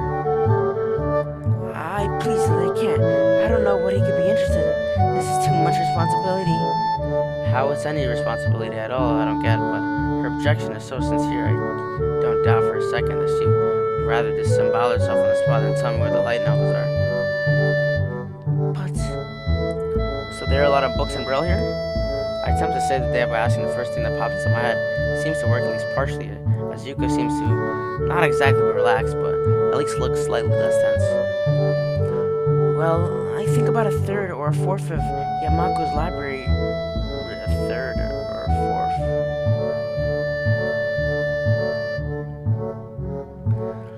is either in Braille or audio. Makes sense, given all the blind students that will be here. If it's only that, how come this library is so big in the first place? Well, we get a lot of new books regularly because the library's adequately endowed, that's probably why. They spend more on new books than on my salary, and then I have to organize and shelve all of them. It's so troublesome, and they weigh so much. I wish I could quit this job, damn. A very awkward silence follows this revelation of too much information. I'll go check the owls though, if you don't mind. It's probably best for all of us if she doesn't keep talking to me. Yeah. Very well. Meanwhile, Yuko, I would have those books if it's alright with you. My first impression was right. The library is surprisingly big. Ambling down the narrow aisles, I studied the spines of the books in random order, occasionally sliding one out to read the blurb, taking it with me if it looks good. In a few moments, I have to have a respectable stack of books in my arms. I guess I'll never be stuck for a choice in here. The normality of the library sinks in. Sure, there are large print and braille books scattered throughout, but it is what it is, a library. It's as if the calm mood from the room I had tea with Lily and snuck with us in here, unless it was here to begin with. Something about that puts me at ease, just like before. I reach the end of the aisle and find a collection of desks set up for study or personal reading. Going a little further, though, I discover a nice quiet corner at the back. While the rest of the library has the odd student sitting at the desk, either reading or stealthily sleeping, the back is pretty much deserted. As I glance around, I see someone who I recognize sitting on one of the several beanbags. It's the dark-haired girl from my class, the one who snuck out of the classroom earlier. She's reading a book, keeping it close to her face, which makes her look like she's really into it. The way she was acting today, I'd have pegged her as more of a delinquent than a bookworm. In fact, her mysterious disappearance from the class raises all sorts of whys in my head. Intrigue floats slowly but surely towards the surface, and before I know it, I'm walking towards the mysterious long-haired girl. I guess there's no harm in introducing myself as I would with anyone else. She's a classmate after all. Walking over to another beanbag, I take a seat and lay my books beside it. The girl starts looking scaredly up at me from underneath the fridge. Oh, fridge. This is the first time I've seen her this close. Underneath the long, dense bangs, I can see that part of her face, at least a third, if not half, is pretty badly scarred. My eyes are immediately drawn to the scars, subconsciously peeking past her hair until they meet her own eyes. For a second, I am shocked and divert my eyes to the book in her hands before I realize that looking away probably only makes it worse. It takes too many seconds to look at myself and remember what I walked up to her for. Hi, I'm new here. Saw Naka, we're in the same class.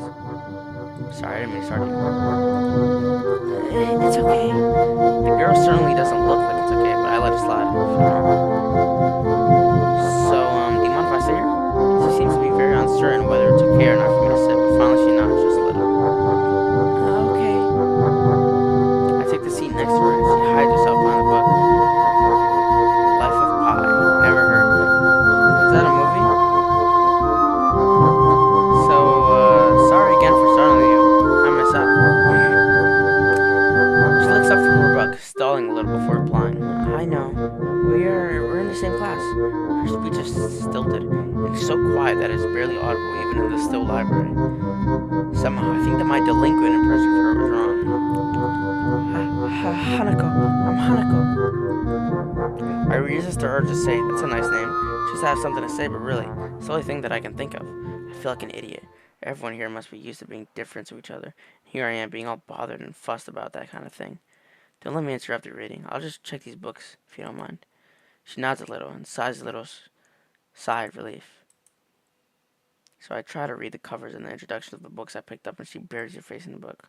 Uncomfortable silence consumes us. My eyes still wander to her direction. I sneak peeks at her flowing hair and the scars it's hiding. After a while, I realize that she's doing the same and only pretending to be immersed in Life of Pi. Her gaze is not inquisitive at all, though. It darts around like a scared rabbit. When our gazes finally meet, the chain reaction is unstoppable. She stands up forcefully from the beanbag and takes a deep breath. I've got to do something. Without warning, Hanako takes off and runs towards the counter. Her hair-like takeoff catches me so off guard that I don't manage to go after her until she has a good head start. By the time I reach the counter, she's nowhere to be seen.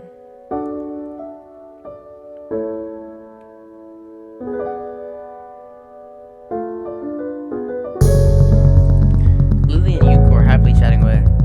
Knowing that I won't be able to catch Hanako myself, I approach the girls. Hey, did you see that? Notice a girl run past here? Maybe. What does she look like? Long, dark hair, kind of shy. She had some scars on her face. You wouldn't be talking about Hanako, would you?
books?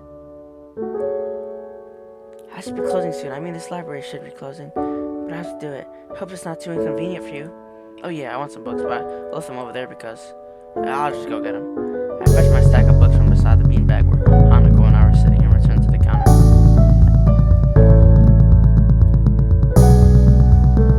Wow, you read a lot, don't you? I surprised myself with that too, honestly. At least when I really think about it. I had a lot of free time earlier this year, so I just kind of started reading books to fill that time. Couldn't do much else. I see. She doesn't say anything else. It just checks out my books for me. I guess this is what they call tact. Holding the library books with one arm, I trail my pocket for the key to the door. A sudden sound from behind startles me, making me nearly drop the books I'm carrying, or the key that I almost managed to get into the lock. Who is it? It's Kenji. Turn around to see who's talking to me. Kenji. He seems to be in a friendly mood, although the light glinting off his glasses in the dark gives him a sinister look. It's just me. This makes him pause and lick his lips nervously. Who is me? I don't know anyone called me. Are you some new guy again? His voice is suddenly strained and quick. Yes, but we met before yesterday. I don't think so. I remember someone who I met only yesterday. When was that? What day is it today? I try to ignore him. Is he joking or what? Prove that we met before. I live across the hall. You're Kenji. Kenji pulls back, his eyes filled with an uncomprehending fear. How do you know my name? Damn, this can only mean one of two things. Either we have met and you were telling the truth, and I just can't remember it, or you are a spy. He pauses. A psychic spy. His eyes dart around me, trying to peek into my room, although it's hard to believe he can see anything through his thick glasses. His mood swung from friendly to maniac in less than a minute. I'm not psychic. How do I know that? I'm not a mind reader. Kenji points a finger in my face dimly. I like you. Stop that, man. We met yesterday. What's wrong with you? I live in this room. Lies. If you think you could pass as a sow because I'm legally blind, you are sorely mistaken. You don't even look like him. I mean, the resemblance is real slim. Maybe at a distance. But who do you think you're kidding? I want to grab him by the shoulders and shake him. Exasperated, I rub my eyes and let out a heavy sigh. Stay there. Kenji comes closer. One careful step at a time. I stay still. Unless he assault me physically, although I doubt he could do much damage even if he did. Oh wait, I see it now. Damn, it really is you. Sign again, and then once again for good measure, I step backwards just in case. What's up, man? You don't look too good, I think. Something wrong? I don't know, just had something stupid happen to me. A few stupid things, actually. Even if you discount this one.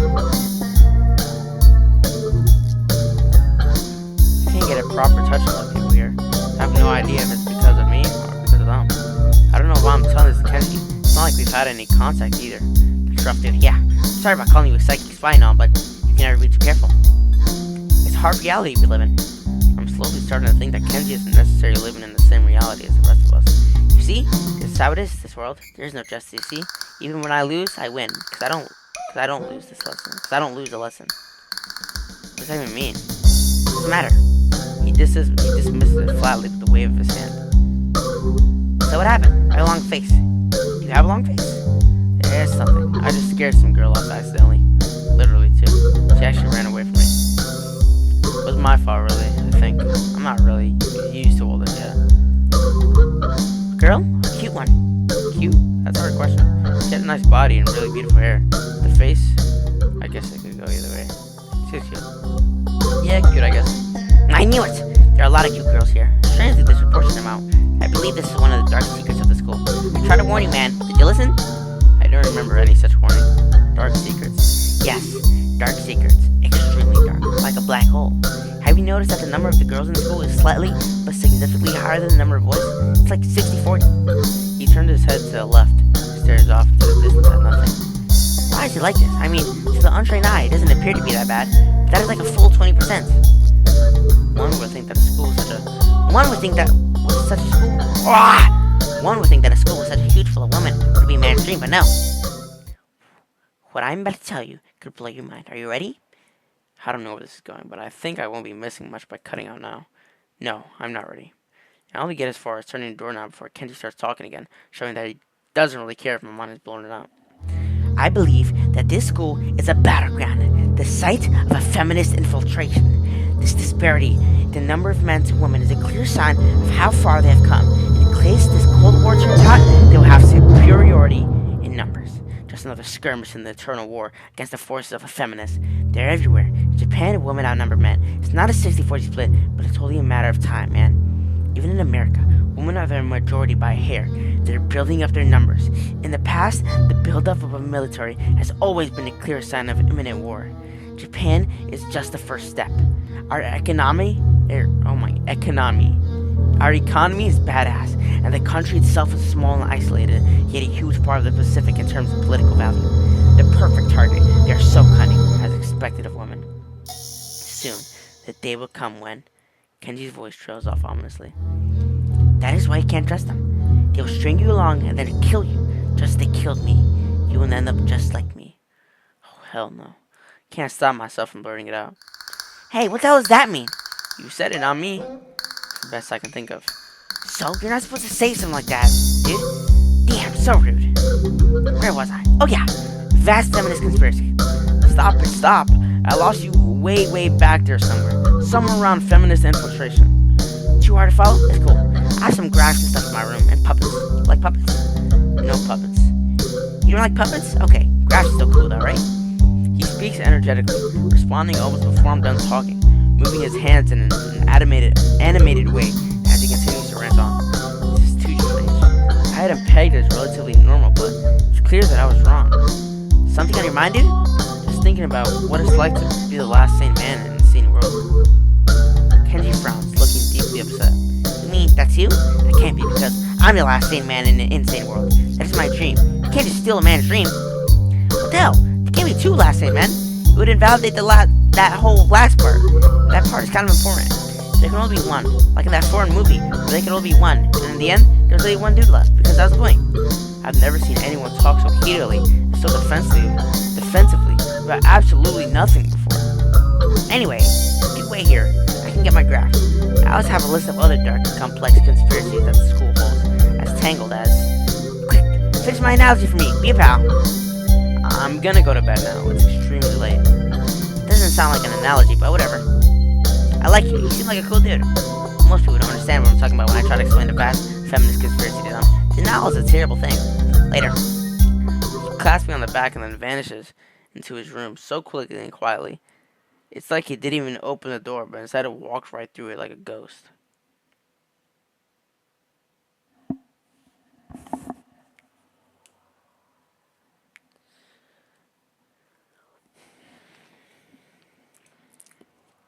I don't know if I can fully digest what just happened, so I give up and just go to my room, kicking off my suit before falling face first into bed. It takes some time to relax and get up so I can get started on homework. It's because the sheets are cool and comforting against my cheeks, and it feels good just lying there with my eyes closed. The school is like some kind of bizarre and surreal island. It's isolated on top of a mountain, and each person is stranger than the last. I just can't seem to fit in. What irony. One would think that fitting in a place that's made for people who are unfit for anywhere else would be easy. Maybe I'm trying too hard. Although I say that, it doesn't help take the edge off, and the words are left echoing off my empty walls. I guess not as bad as I expected, though. This place really is more a school, less a hospital, pretending it's a school than I thought it would be. If nothing else, the scenery is beautiful. I open one eye, seeing the school books and bottles of pill arranged side by side on my desktop. Maybe this place is too much like a normal school after all.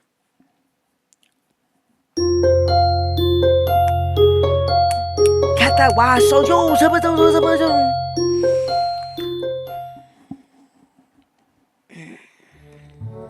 I feel very tired this morning, probably because yesterday itself was a very tiring day. On top of that, I woke up far earlier than necessary. After saying hi to Shizune and Misha, I started doing the work as instructed from the board. It already looks like today's gonna be heavy. I don't have a problem with that now, though. Shizune and Misha might jump on me trying to get an answer about whether or not I've decided to join the student council, even if it's just one day.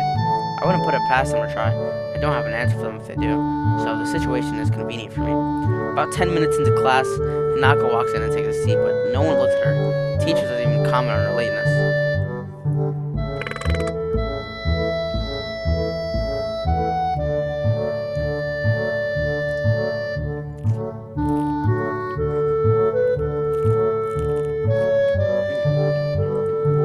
does, however, stop us to say that we're going to break into group scan. I turn my head and see that Shizune and Misha are looking at me. Shizune gives me a smile that is equal parts cute and menacing. This is a smile that says, "We have you now. There is no escape." Hee-chan, looks like we're together again. Yay! Misha leans sideways while Shizune pushes her desk closer to mine. There really is no escape now unless I jump through the window. Jumping out the window is the best option, sadly. What's wrong, Hee-chan? Oh, Hee-chan, have you been thinking about what you said yesterday? You said that you would think about joining the student council, didn't you?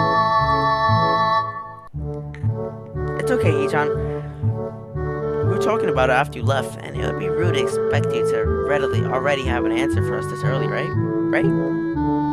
I'm so happy you two are able to have a laugh at my expense, and even more pleased to know that you both know how crazy the two of you can be. Now that that's over, Shizune snaps back into serious mode and smacks today's assignment with the back of her hand in an overly dramatic and important way.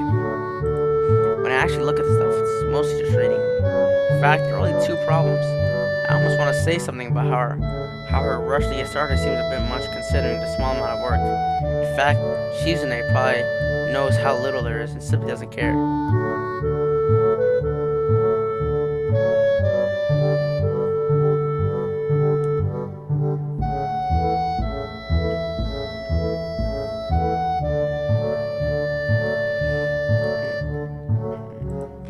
Yeah, it seems like the workload doesn't matter to her as much as the fact that there is work. The actual amount is unimportant. She approaches everything with the same level of ambition. While I'm reading, I let my eyes wander around the room and catch Hanako trying to hand in solving the problems. Looks like she was working alone. Can't remember seeing her working with other people before. Thinking back to how shy she is, it's understandable. Hey, that girl over there. Huh? Who, Hee-chan? Her, Hanako, over there. Does she always work alone? I think so, Hee-chan. Do you feel sorry for her because she's alone? I was just thinking that maybe she could work with us or something. No, I don't think that'd be a good idea, Hee-chan. Why not? Shi-chan wouldn't get along with her. Why? Misha shuffles around the question, letting out a laugh that sounds very strange. It's nervous, but still has that lilting up and down quality present everything she says. Just because, Hee-chan. By now, Shizune has noticed the conversation, and it makes me realize again how Misha has been signing everything she has been saying this whole time. Hold on, bro. Okay, let me try it. It's been like 2 months since I played this game. Shizune is the girl in the blue hair. Misha's the girl with pink. And then, I forget her name. What, Chi-chan? The friend of my enemy is my enemy? That sounds so harsh. I'm not gonna say that. The friend of my enemy... What? Who's Hisao? Oh, I'm Hisao. You said it anyway. I know, Hee-chan. It's fine if you're over here. One of this is Misha's way of keeping things fair, since without her, I wouldn't be able to understand the things Shizune is saying, and vice versa. Is that also why she signs all the time, so there's never a conversation Shizune we left out of? Anyway, we should start on the problems now, Hee-chan.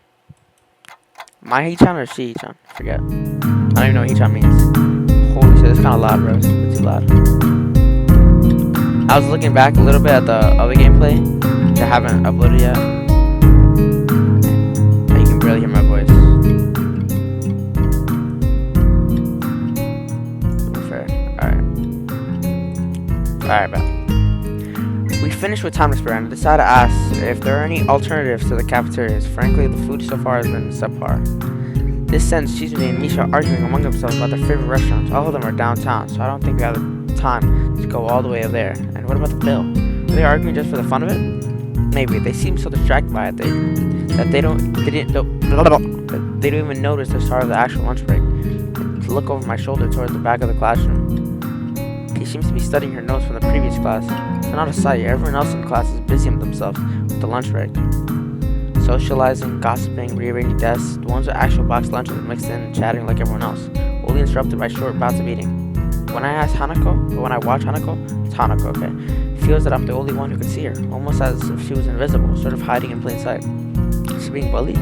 Is she isolating herself from the rest of the class on her own accord? I see her look over her shoulder towards the classroom through her door. Comes to think of it, she hasn't turned a page since I started watching her. I guess she's waiting for someone. What to do? I'll have to talk with her, bro. I did make her run away, but have I talked to her yet? I don't remember. I still feel bad for making her run away yesterday, so I'd better say something. Hey there, Haruko. Hisayo? At least she remembers my name. Hey, I just wanted to apologize for yesterday. I didn't mean to startle you or anything. I'm just new here, and I thought I should get to know my classmates. As Hanako looks up to me, I notice her scarring once more. It's a little bewildering that you can barely notice it from across the room, but it's so noticeable from close up. That's okay. It was my fault. No, that wasn't anyone's fault. It just kind of happened. So, are you waiting for someone? I saw you looking at the door before. Yes, Lily. Sounds familiar. There's a blonde girl, I remember that. No, she's blind, I'm pretty sure. I don't know if her name's Lily or not. Oh, yeah. You mean Lily, the blind girl?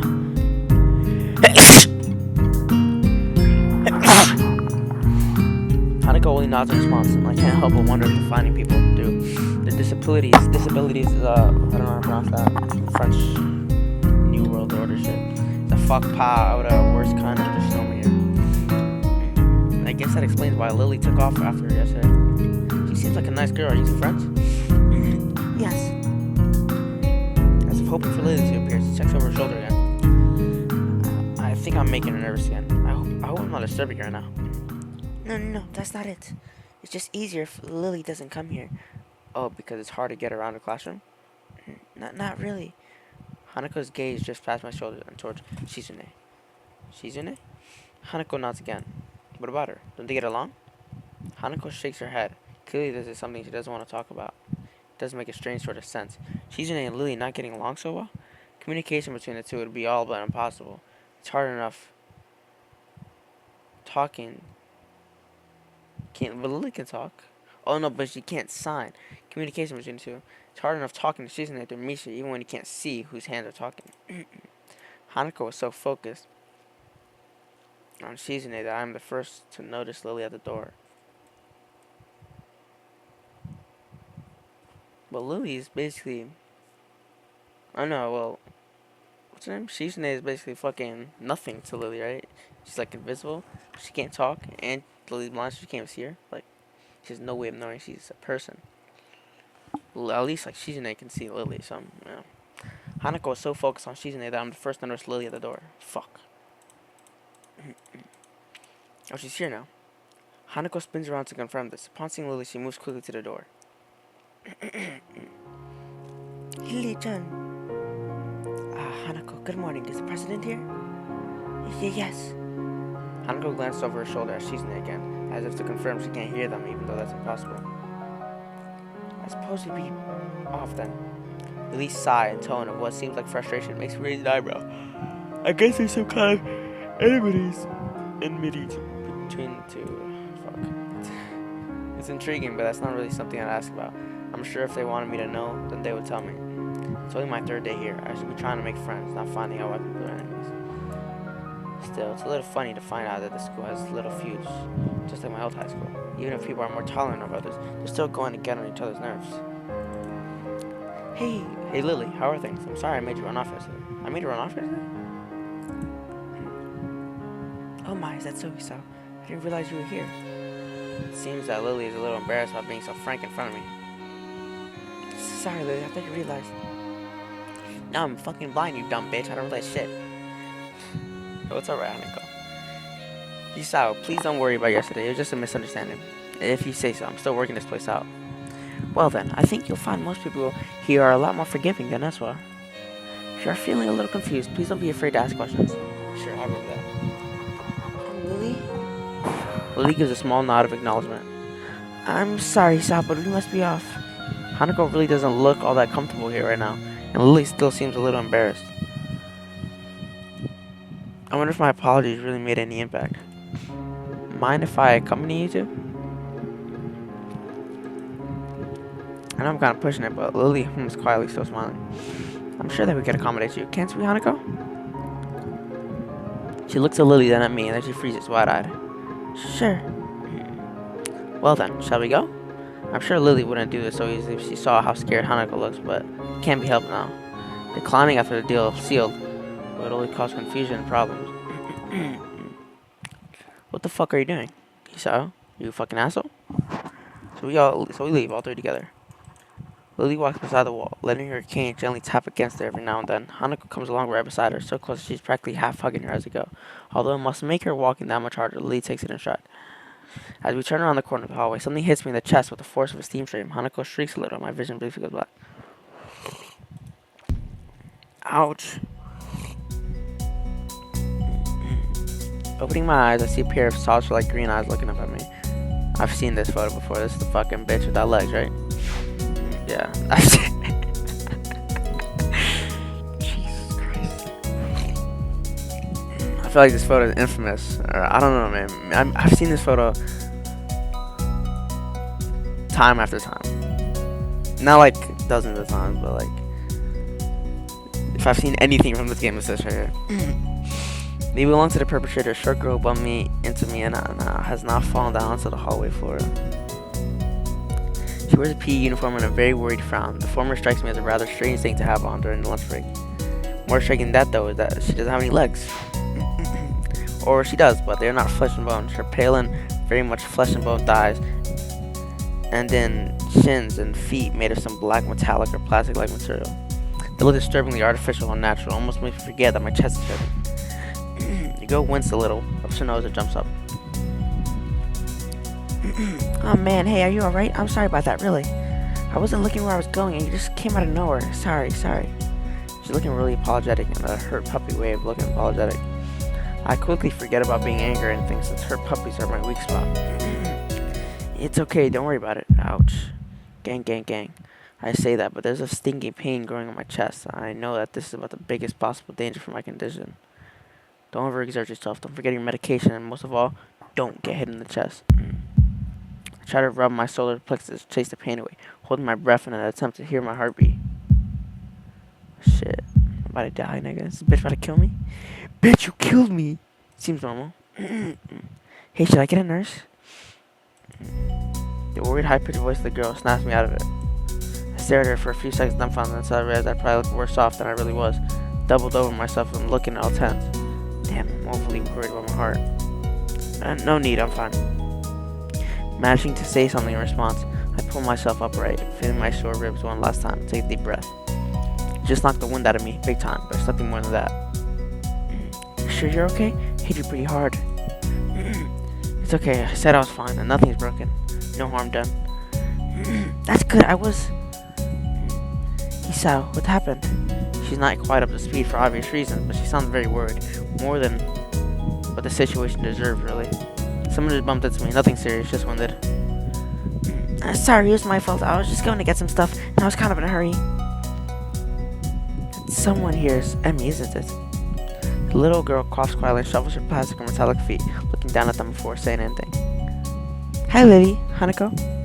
I guess the girls know each other. Do please try to be more careful. You might be sturdy enough to endure those sorts of accidents, but there are people who aren't. The girl blushes and starts to fidget nervously, like a little child caught misbehaving. It's so cute, I find myself smiling. I know that. I gotta go. Teacher will have my head. I promised to help with printouts, but I went running instead. Sorry, but I've gotta change it and everything. Before any of us can say a thing, Emmy has already bolted away, leaving the hallway eerily quiet. Does that kind of thing happen often around here? There are more rules in Yamaku than usual for running in corridors. But that rarely stops Emmy, it seems. She shakes her head weakly and offers a slight composed smile. I don't think there's anything we can do to stop her, I'm afraid. Shall I be off instead? Then? Lily heads off along the hallway, and Hanako hurries after her.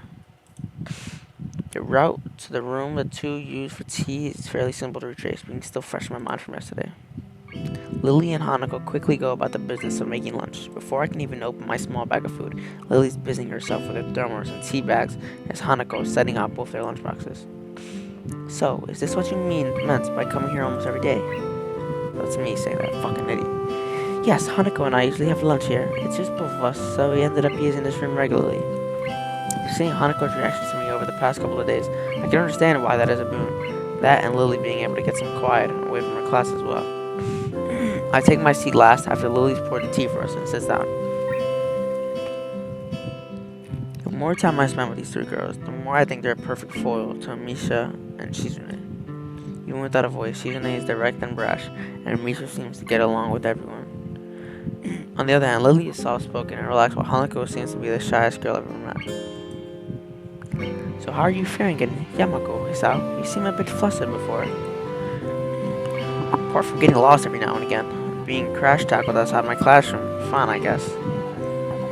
You looked pretty hurt before. Are you really okay? For a brief moment, I considered telling Hanako and Lily about my condition, but then I held it back. I can't tell why, but for some reason I feel uncomfortable talking about it to these relative strangers, even if they have been pretty friendly. Yeah, that's nothing, I was just a bit startled. Judging from the two girls' expressions, I don't think that they're buying it, but in what I assume is their way of respecting my privacy, they don't press the matter. If I was him, I probably wouldn't tell him either, just cause like, bro, look at them. This bitch blind, this bitch is half burnt or some shit, I don't know. Like, honestly, I don't know. I mean, the harsh shit is very bad, but like, I feel like they'd be jealous of you, right? Because on the outside, you're perfectly fine, but still, inside, it's... I guess that is one of the unwritten rules around here. Don't ask. Even if people's conditions are obvious like Hanako's, there's still bound to be a story involved. Everyone has things that they don't feel comfortable speaking about. And I think everyone here recognizes that. Yeah. So, how long have you been in the school? You both seem to know your way around pretty well. Well, I've been here since the start of high school. Molly moved into dormitories a year ago. Hanako joined at the start of high school as well, and moved to dormitories when she did, if memory serves me right. That's right, since high school. So you've known each other since then? Since I moved, yes. Hanako lives next door to me, so it's only natural, right? Right. Yeah, of course. Living next to someone is probably reason enough to befriend them, though I'm guessing that Lily's blindness played a part in it as well. Can't imagine Hanako easily making friends with someone who has to deliberately avoid looking at her scars. The immediate conversation dried up. We start to eat our lunch. It isn't long before the bells are signaling the end of the break. Like me, the girls pack up their lunches as efficiently as they set them out. I guess I'd better be off. Are you going with Hisao, Hanako? Hanako looks up at me, and for a second I could see that she is considering skipping class, maybe just to avoid walking to the classroom with me. Yes. I don't know what to think of it. Hanako really is delicate to the point of breaking if looked at in the wrong way. It makes me a bit nervous too, but I push the feeling aside, trying to be as natural as I can. We should hurry then. Class has already started by the sound of it. Lily gives a nod of farewell as she bends down to take her cane, Hanako and I filing out before her. We walk quickly down the empty halls to our respective classes. As we reach the door to Lily's 3-2 classroom, she turns towards me. Hisao, thank you for sharing lunch with us today. My pleasure, Lily.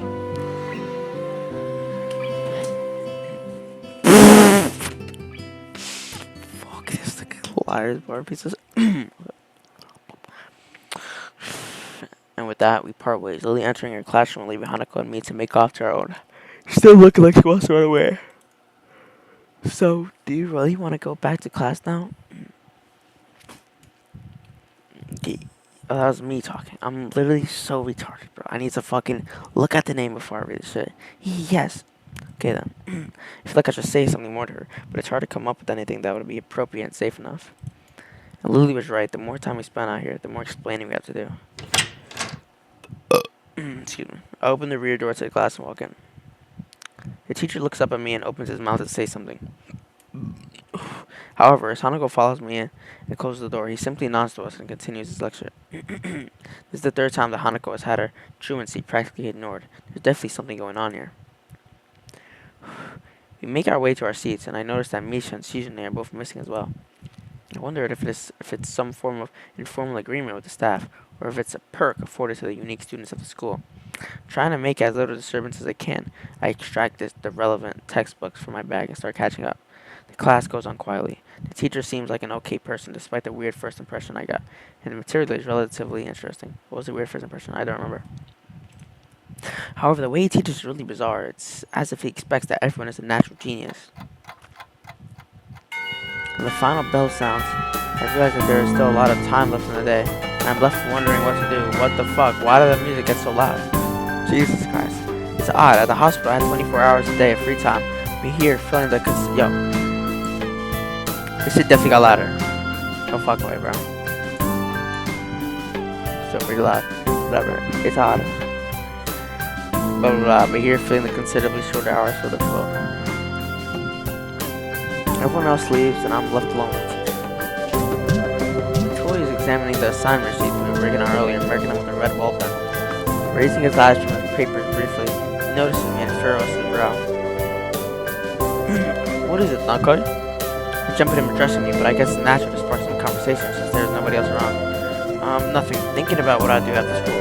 The teacher slowly puts the cap on the pen he is holding and arranges his paper to a stack, clacking it against the desk twice. He seems very methodical, and for a brief moment I'm reminded of Shiza there. The teacher is more unhurried and relaxed, much more routine. You have no plans? No, I consider joining a club, but don't know what kind of club would interest me. Go observe a meeting of someone else's club. Might pique your interest. I guess. But I don't know how to continue from there.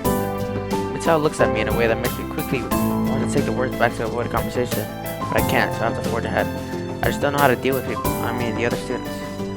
I'm talking to people and everything, so it's not that I'd be isolated or anything. I just don't know what to think about disabilities. It's like, it feels that I'm being in for life. I pay attention to them. It's weird to ignore them. Damn it if I do, damn it if I don't. The teacher scratches his cheek absent-mindedly, looking very unresponsive. These things are only an issue if you make them one. You could talk normally with someone even if they are blind or something. Try to look behind the superficial. There's not a single student here who isn't just a normal kid behind whatever they might seem at first glance. He says the same thing Siko did. I know they're right, but it's hard. How can you not consider, for example, Shizune's deafness, when the only way to communicate with her is to talk to Misha or Hanako? It's not like you can ignore her face. But I'm interrupted by the door of the classroom suddenly slamming open. Teacher! Misha crashes in, hand straight in an enthusiastic greeting, her voice loud and lively enough to wake the dead from their graves. She starts towards the teacher's desk with her bouncing step, hands energetically swinging with the rhythm. Mito, visibly dismayed at the interruption, and Misha in general slumps in her chair. Oh, shit. Mikado. Misha stops in her tracks and looks around cluelessly, as if she's sensing from his tone that something's wrong but has no idea what. Yes? We have talked about volume control before. Yes! But she doesn't lower her voice at all. The teacher just rubs his eyes. So what is it? We need help. We are running out of supplies for the festival stands. This is the stretch. She waves a pink slip of paper she's holding around.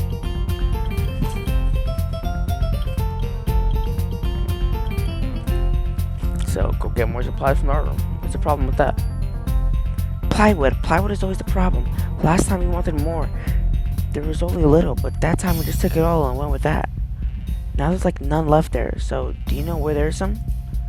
I don't understand. How would I know? Shi-chan, I mean the president thought that a teacher would know if there is plywood. Was she wrong? Mutao looks like he's in great pain, frowning with his entire essence, and Misha doesn't get it at all. Looking at the two of them communicate is terrible, like looking at a man being tortured by drilling his skill open while blasting pop music at full volume at the same time. I'm afraid I have no idea if there's any plywood in the school, let alone where it would be if there was any.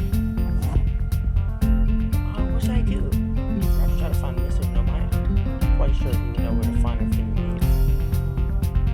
You'd have to pry them from his cold dead hands, but that's a different matter. I don't have time. We're so busy. Hold your head with both her hands, looking at the steering as possible for a person like her. Without even noticing, she crumples her nose holding the other hair.